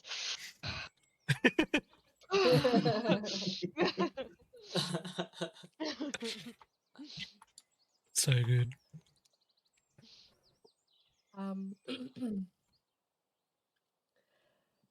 As Isadora kind of comforts Ione, she does take a look back and see how far the others have gone, and she kind of rubs her shoulder. Well, Ione, I don't mean to interrupt this, but do you think we should go back to the others? We'll find somewhere safe, because I don't know about this place anymore. Yeah. Yeah, we should. I'm scared, Dora. Yeah, me too. That was terrifying. In all my years, I've never seen something like that. Can I tell you a secret and you won't tell it? Of course, I promise. I cross my heart. I will not tell a soul. My prophecy, she told me I need to go to the river Styx.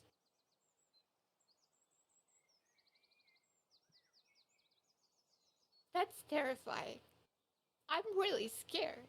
I don't want to go to the underworld. I don't want to go to the river Styx. That sounds horrible.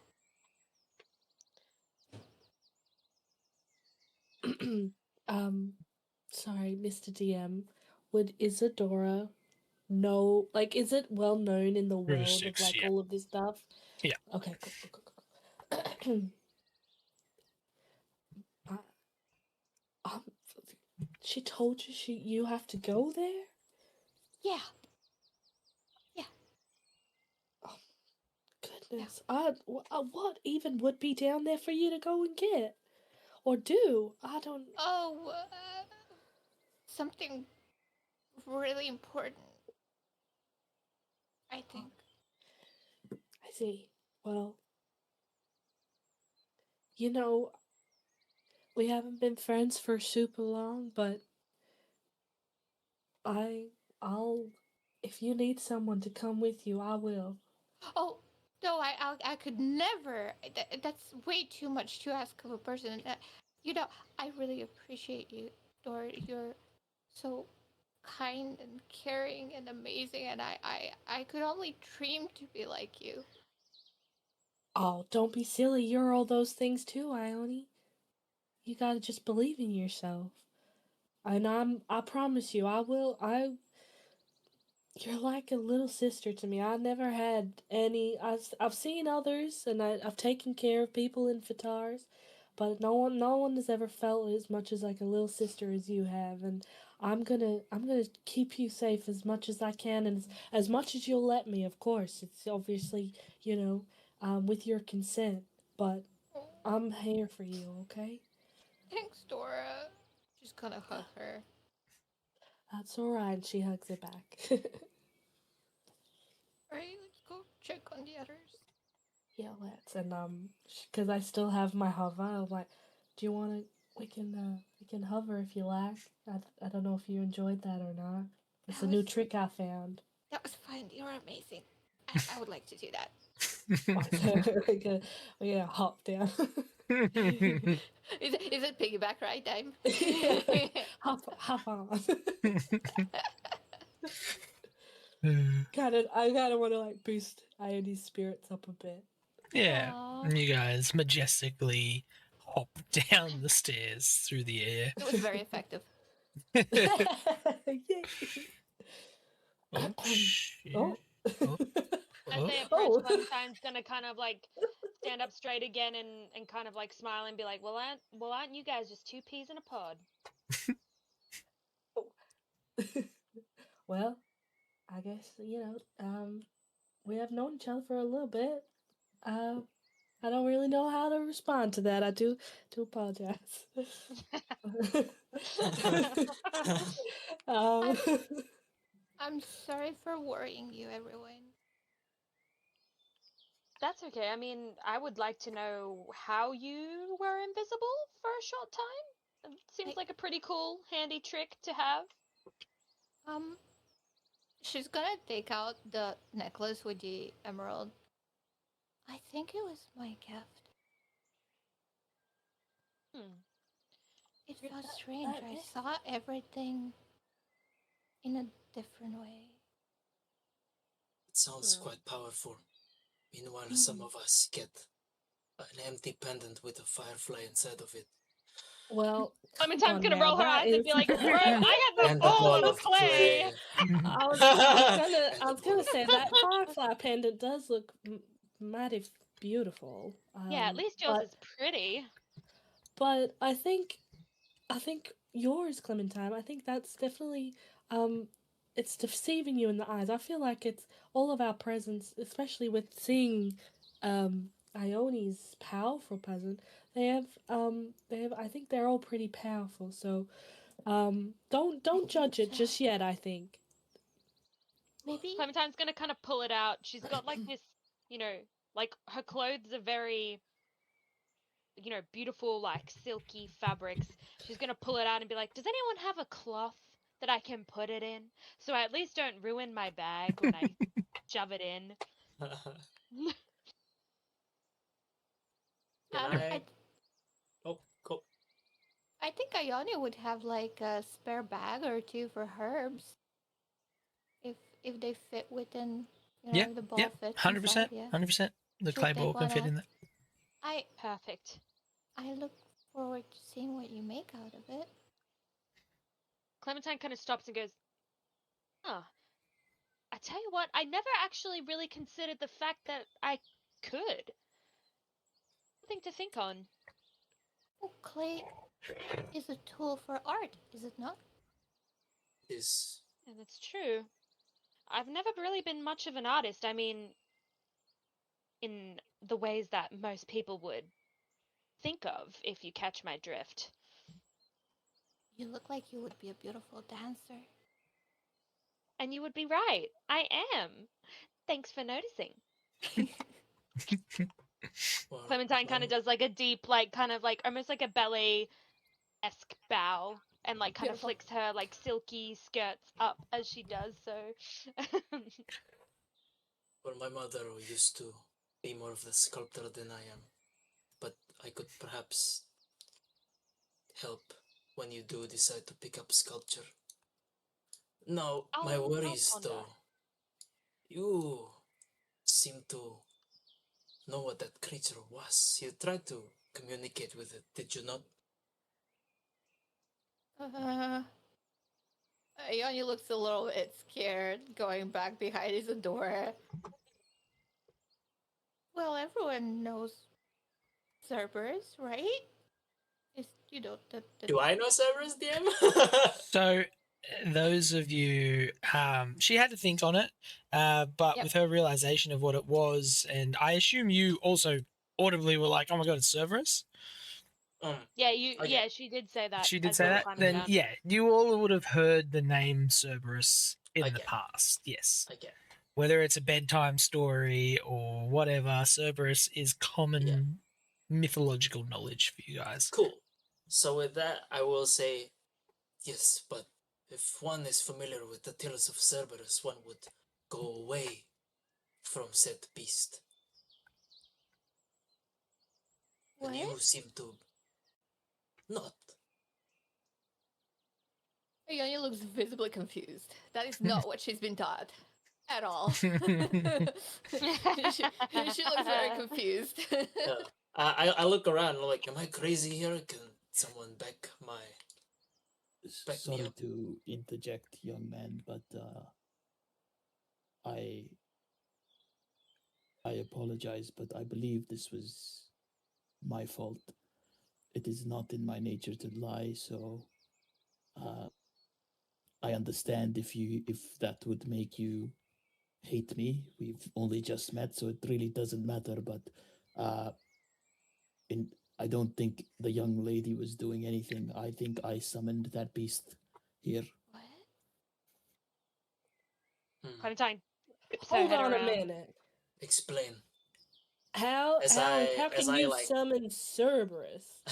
I ready my bow, but not necessarily I draw it, but I just like shift my hand on it a little bit to make it seem like I'm ready to draw it. Okay, Clementine you kinda don't touch your notices that sword or and- anything like that. Just your bow. Not maybe I do. Maybe I put my hand on my sword instead. I'll like rest it on the sword. Cool. As you rested on the sword, you notice this like weird glow on the blade, like a gossamer sheen. What? Everyone sees this. Or Everyone just me? sees this. Yeah, I look at. I was like looking at Alexa, and I put my hand on the blade. It sheens, and I was like, "What the fuck?" Say a gossamer machine.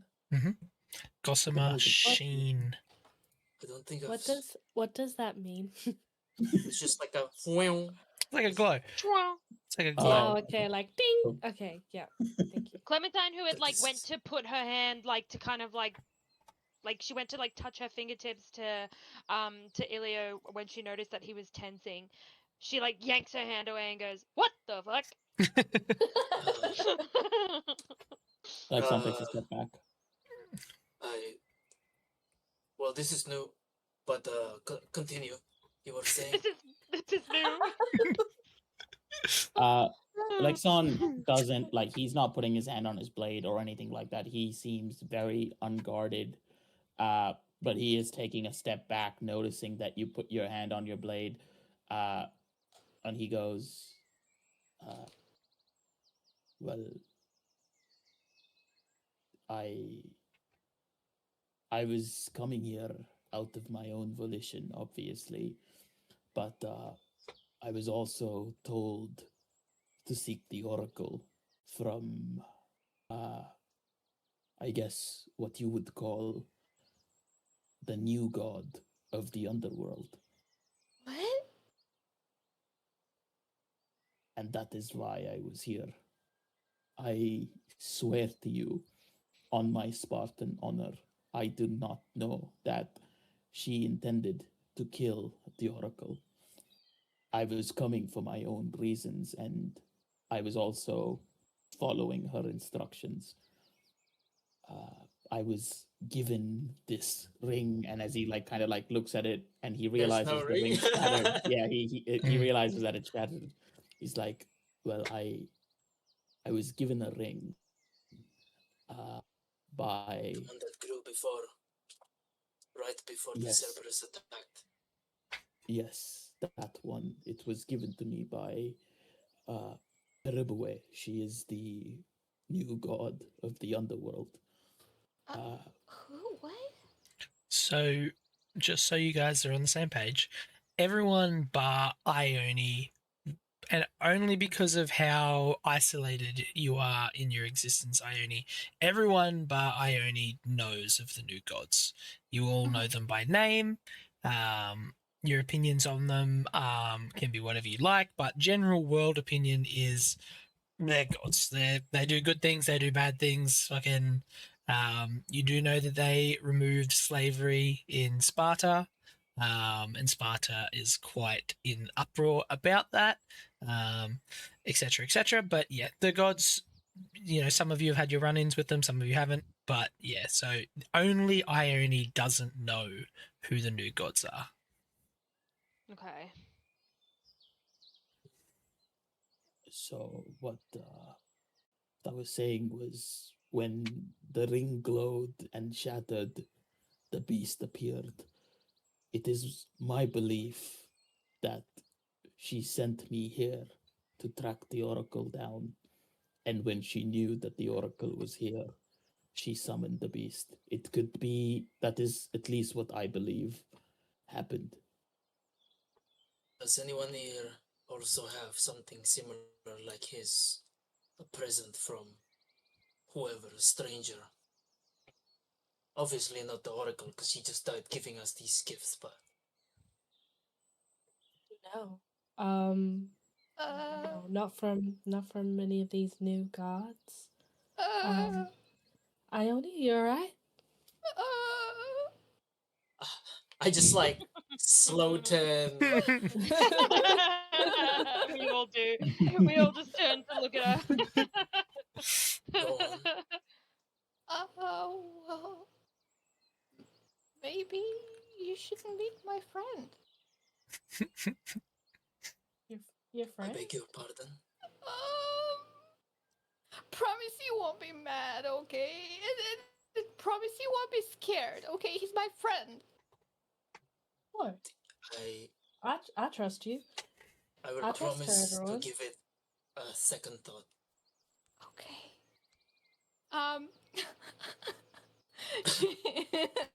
She goes into the back of her belt, hidden behind her cape. It's like a And sock they- puppet. I wish that would be really cool.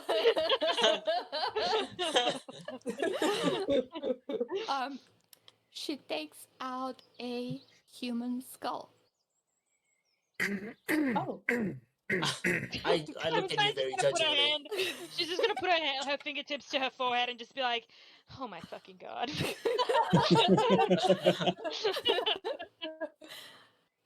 This is Skelly. Skelly, say hi. And look at this group of fucking weirdos. Oh no, Skelly, we talked about this. They're good people. They're my friends now. Okay? They're good people. That guy is literally holding a glowing sword. Yeah, you're right. Okay, no more secret. Items. Yes, no more items. Can I go home now? Yeah. Yeah. Thanks, Kelly. Prototype's just literally gonna be staring at the skull where the skull used to be, and then she's just gonna start laughing, but like that kind of laugh where it's just like a bit Awkward laugh. unhinged. It's like a and she's just like, there's been so many revelations in the last like 5 minutes, and her brain is just laughing because it's just like, what's going on? And she's gonna like kind of like lean up against the pillar and just like laugh, like just like what is her life in the last 2 hours? This has all gone down. Oh my god. Well, look, it's I have to say you are quite a handy man. Looks at Alexon. It would be a shame to have you leave our midst because of trickery that you do not see. It's not your fault to be tricked. I I say, go on. I thank you for your understanding. I completely understand if you do not want me around. I am deeply ashamed of my actions, and if it was any other day for what I have done. Listen, I never really cared for the Oracle's life. She's caused me nothing but harm since I was a child. But she did not, I did not mean for her to die. She did not deserve to die, especially that way. Gods really are cruel, and we're nothing but toys to them.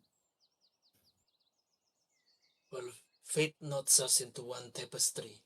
I do not trust the design, but we should follow it. I say you should stick around with us. We'd need an extra sword. How can you so blindly trust me? I do not trust you. Why would you want me around? The prophecy said it's for us as a group. And prophecies are fickle. The more you Believe try to me, get away from it, the more it fulfills itself. Believe me, I understand that. More than anyone, I believe. Well, we have that one amongst us, what was it? The blind Theban sees fire and fury, and what was the other one? While the fun-grow youth falls upon guarded jealousy. So we have a choice. We can't save both. There are fun-grow where I come from. In the swamp.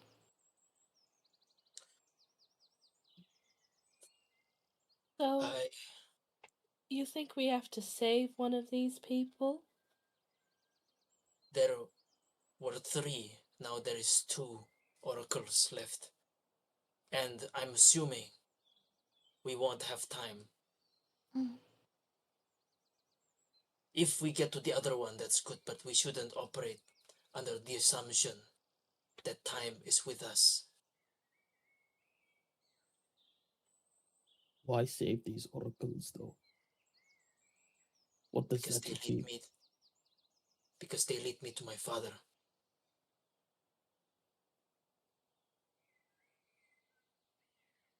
Oracles. So the prophecy she gave you didn't help you find your father? It is complicated. So, I'm sorry, I didn't mean to pry. I just meant you did see an oracle, so you needed another oracle. Just trying. Yes and no. You understand where the oracles get their power. Yes? Yes. Which deity gives them their sight? Who might that be? I don't know. No. None of you besides Elio would. So Alexon, I'm just like, Alexon I'm just like would. spouting random shit. Alexon would, because Alexon's Alexon, from while that he's time. But yeah, While he's Um, listening to this in his head, he's just like, Metis, what the fuck is this guy talking about? From my memory, it was Apollo that gave the oracles, especially here in Delphi, as it's a sacred site to him, their sight. With that information, he'll just look at Elio and go, yes, Apollo. I know. Did Metis just become Hey Google? Hey Google. Hey, Metis. Oh shit, my Google activated now.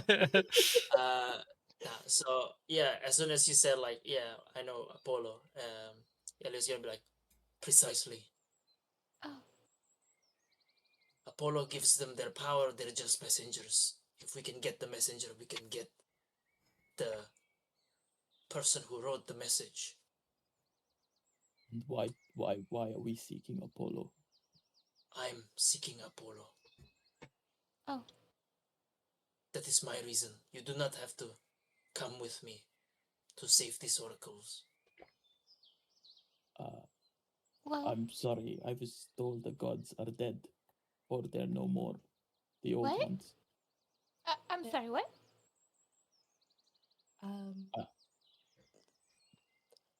they're I'm a little gone. confused. You mentioned something about this Rabua or whatever in the underworld. What about Hades? Well, Hades is. Well, I don't know where he is, but I hope he is rotting wherever he is for what he did to me. But to answer your Oh. question, Oh no. but to answer your question, I was told that he was replaced by this new god Perubue, and that is what happened to all the other gods as well. Oh, that doesn't sound good. Well, it's Hades. So, no tears shed. Well, we don't know. We don't know for sure. Well, Because how can they still give prophecies if the giver is dead and replaced? it's not right. In nature, there is always balance. Just like the prophets, you always need them, whether it's good or bad. If they cease to exist, it's like an entire species of flowers no longer existing, then the rest of them will die because they affect each other. The ecosystem. Anyway, it's not right. Like the circle of life, Yeah. right? Is that what you're Yeah. trying to say, Ione? Yeah. I think they Nothing did should serve a cease to exist. purpose at some point, and I think the Oracle, before she met her, before that happened, she did mention prophecies and these gods. So I think it's important to go further, go forward with this, with helping one of them, with trying to save them. I still have no way of tracking who I'm after right now. So if another oracle can give me better instructions than this one, then if you would have me, I will very much like to tag along. Of course, yeah. I'm also looking for someone. You, Clementine? Clementine, she's just been listening because she doesn't like to give too much away, and at Ilya's question she kind of like looks at him and goes, yeah, I'm looking for someone too. And to be honest, the oracle's prophecy left me with more questions than answers, and if That is usually how it goes. yeah, if this is the best way to find the person I'm looking for, then seems like we're the group to do it. Shall we do a vote then? Well, before we can go forward, we have to figure out which way we're heading. Does I anyone think know a blind Devon? I've only Well- visited Thebes, but Clementine, you work there, don't you? Yeah, I have connections. Many places in Thebes I have connections to. I'm well known in those parts, but I don't know if they're everyone's, preferred kind of establishments. It's more of a tavern of. Let's just say we exchanged not just gold there. Right. I feel like we're all adults here, and I feel like you can be straight with us, because I have no idea what you're talking about. I It's have no idea either. We're Alexon kind of prostitutes. chuckles. Oh. Ah. I trade gold, but not really. Wait, what did you say? How did she say it? She's like, I trade gold, but not really. I was like, what was it? Prostitutes. So- Yeah, Oh. I mean, Right, that- right, sorry. not Okay. everyone. Sorry for being coy. Not everyone. Let's just say it's not everyone's cup of tea. No, that's totally fine. You do what you want to do with your life and your body, like that's totally fine with me. It just went over my head. I'm so sorry. Well, That's it all sounds right. like That's all right. we have God- better connections there then, because that sounds like you know a lot of people and have a lot of influence. While My Yeah, vote you is could say that I'm a bit influential in Thebes. She kind of like puts her like a finger on her chin and kind of like looks up and like taps her chin. You could say that. I have a friend there. She'll help us. At least to set up while we figure out where we're going. I would like to say, I vote for the Vangrel youth because I didn't have the best of upbringings, and I would like to see this youth have an upbringing, if it's possible. I can see that. If it's the So- fun girl, then we're gonna go. We could stay with my mother. We have a house in the swamp where all the fun girl are. Hmm. Clementine's gonna put like a polite smile on and like kind of nod along, but on the inside she's thinking, a swamp. That's gonna fucking destroy my hair. Wait, and just to be clear, you think we have to choose one, and I we have think- to go to the one, I think because we that's should. a hell of a decision. I think we should operate under the assumption that we have to choose one. Right. Okay. If we are voting, not that my vote matters or not, but I would very much prefer to go to Thebes. Also, Right. Clementine's gonna kind of look at him up and down and be like, itching for a bit of flesh over gold. He looks at Clementine. She's gonna as he looks at her, she's gonna kind of like do a little like flick of the hair and kind of like bat her eyelashes. yeah, I gently I, elbow Clementine, and it's like, we're talking serious matters here. Sometimes I- gonna all right. I apologize if it came out like I meant something else. But what I was intending to say is I am seeking someone, well, some people, and it has been a long time. I just thought that a populated area would give me better hints than, well, a swamp. But this is my own personal journey, so please don't make that sway your decision. But that is my preference to why I would prefer Thebes over a swamp. You've heard my piece. What about you, Isadora?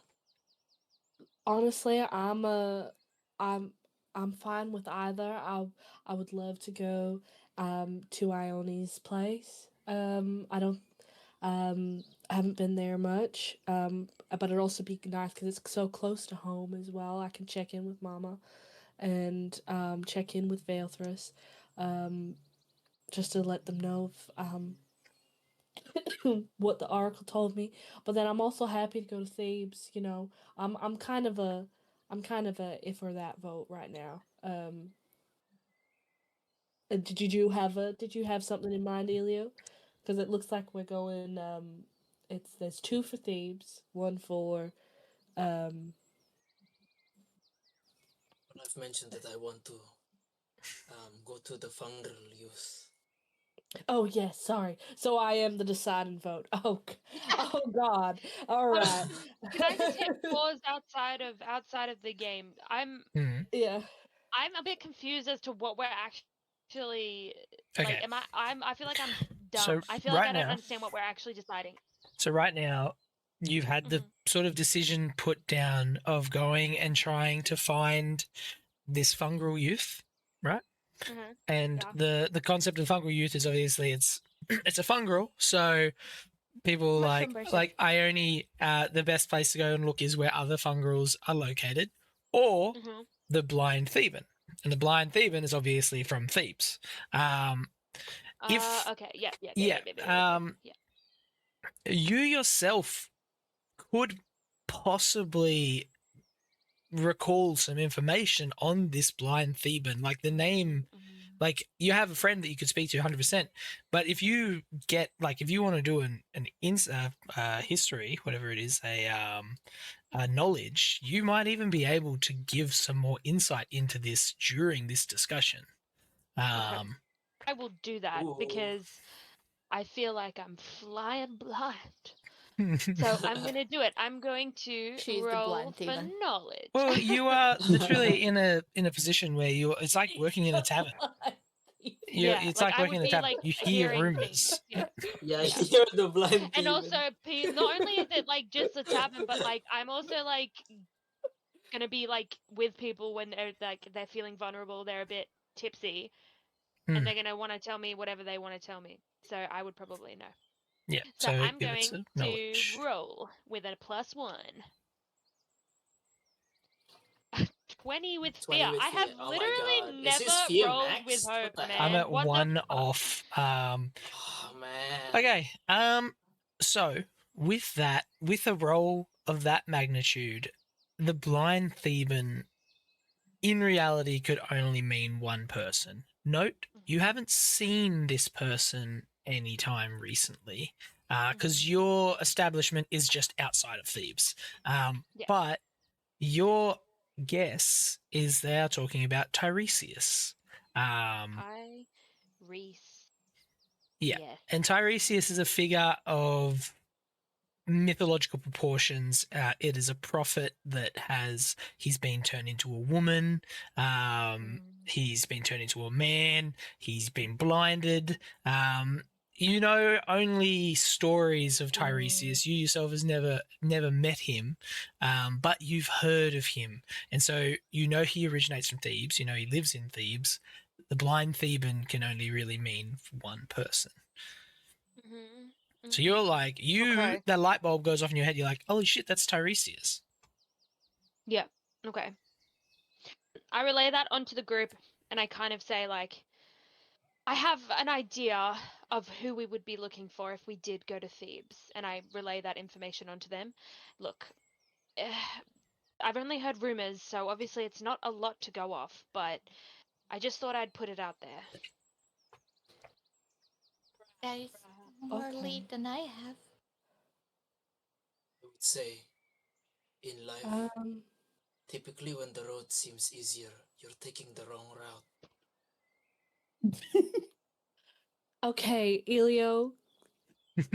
I already told you that this decision is hard on me, and you're making it harder. Sorry, my bad. So My apologies. no, it's okay. I completely get it. Like you're just trying to give me all the options when this is a big decision. So Because my first thought was the more information is better because time is of the essence. That's what the oracle said. She said that time was of the essence, and we can't afford to spend time looking for the person that we don't know where they are. Maybe this fun girl youth, maybe they're in Haddon and we don't know how to find them. Maybe. Right? Because you don't know, it doesn't ring a bell or anything, does it, Ione? Well, maybe Mother knows, but I don't know. That's true. She is very she's very wise, your mother. Just know things. All right. Well, blind Theban sees fire and fury, while the fungal youth falls upon guarded jealousy.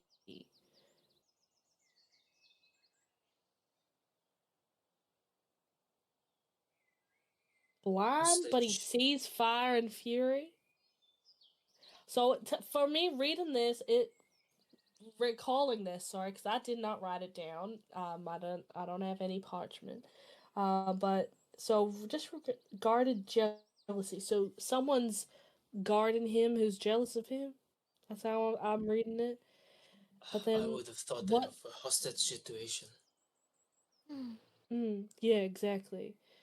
And the blind Theban sees fire and fury.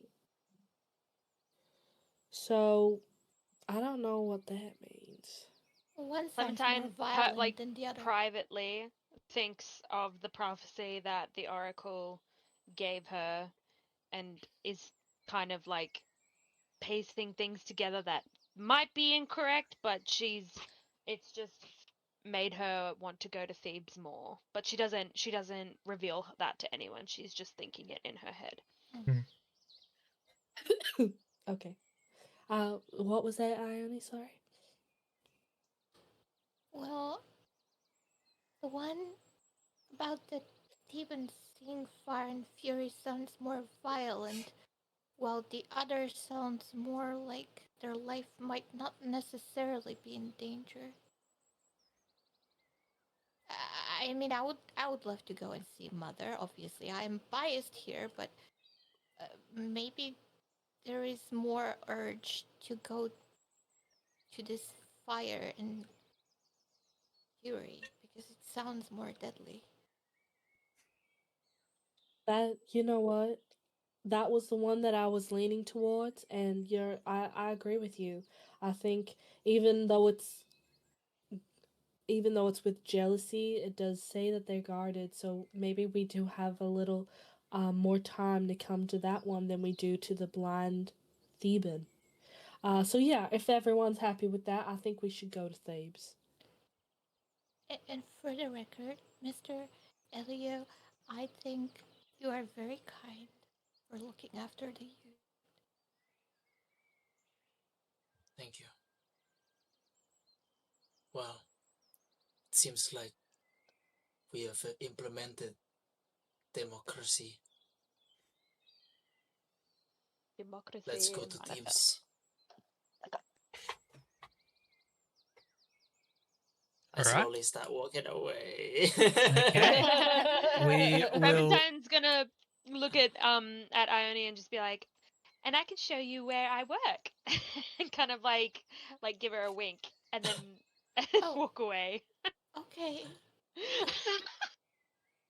Just to clarify, what are people's ages again? Your mother told you about those places, no? Yeah, I doubt I've read about them. Is she legal? She looks pretty young. I am 19. No. Yeah, she's 19. Oh. I will take us to the world map. I know, I am aware. I am 25. Wait, did Alexon say he's mid-20s as well?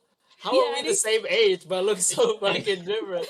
He looks He's been calling me a young child. One He's of you been calling me a is young child the same age. Well, he didn't say he was 25. He looks 25. Ah, okay. Yeah. He looks... All right.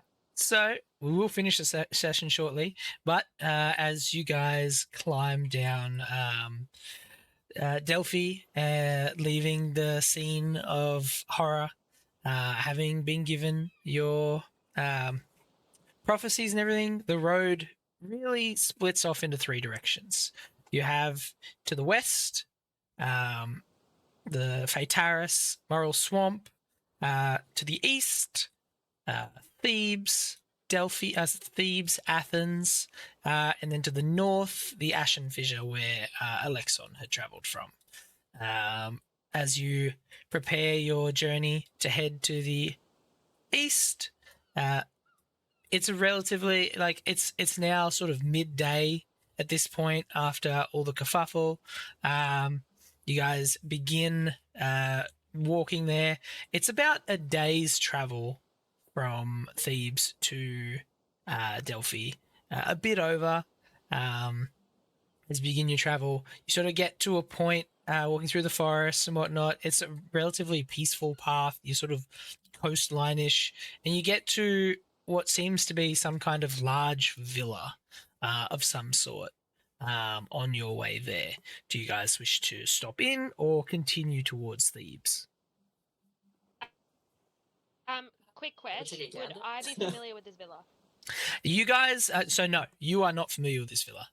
You guys didn't really pay any attention to it on the way here because you're in so much of a rush, but it's only now that it seems to be a lot more like evident and stand out. It sort of sits on the edge of the large cliff.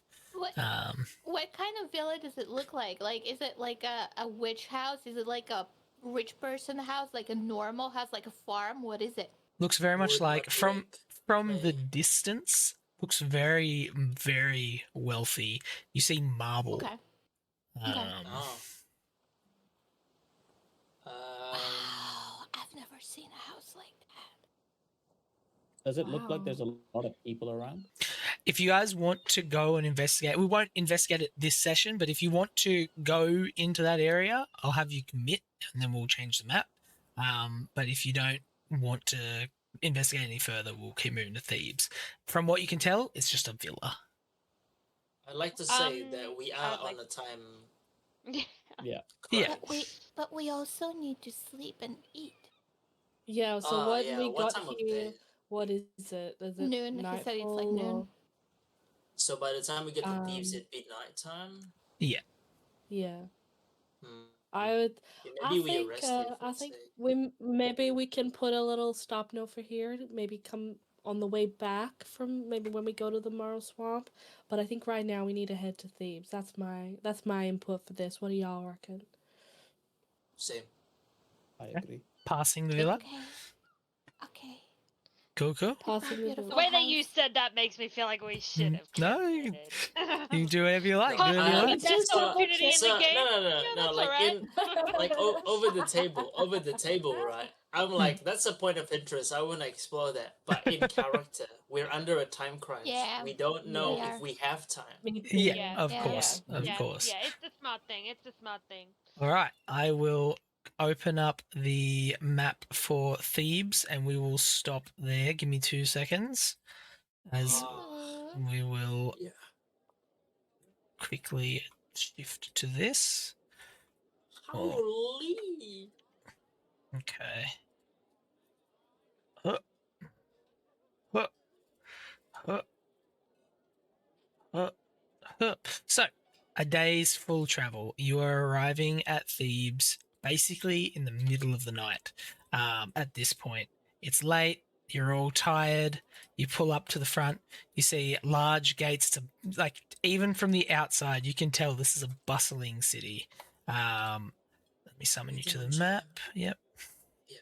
Boom. You can tell this is a bustling city. These large walls. You sort of walk past a bunch of hovels and whatnot on the outside, but when you get to this point itself, you see this is the epicenter of the city. This is the main part.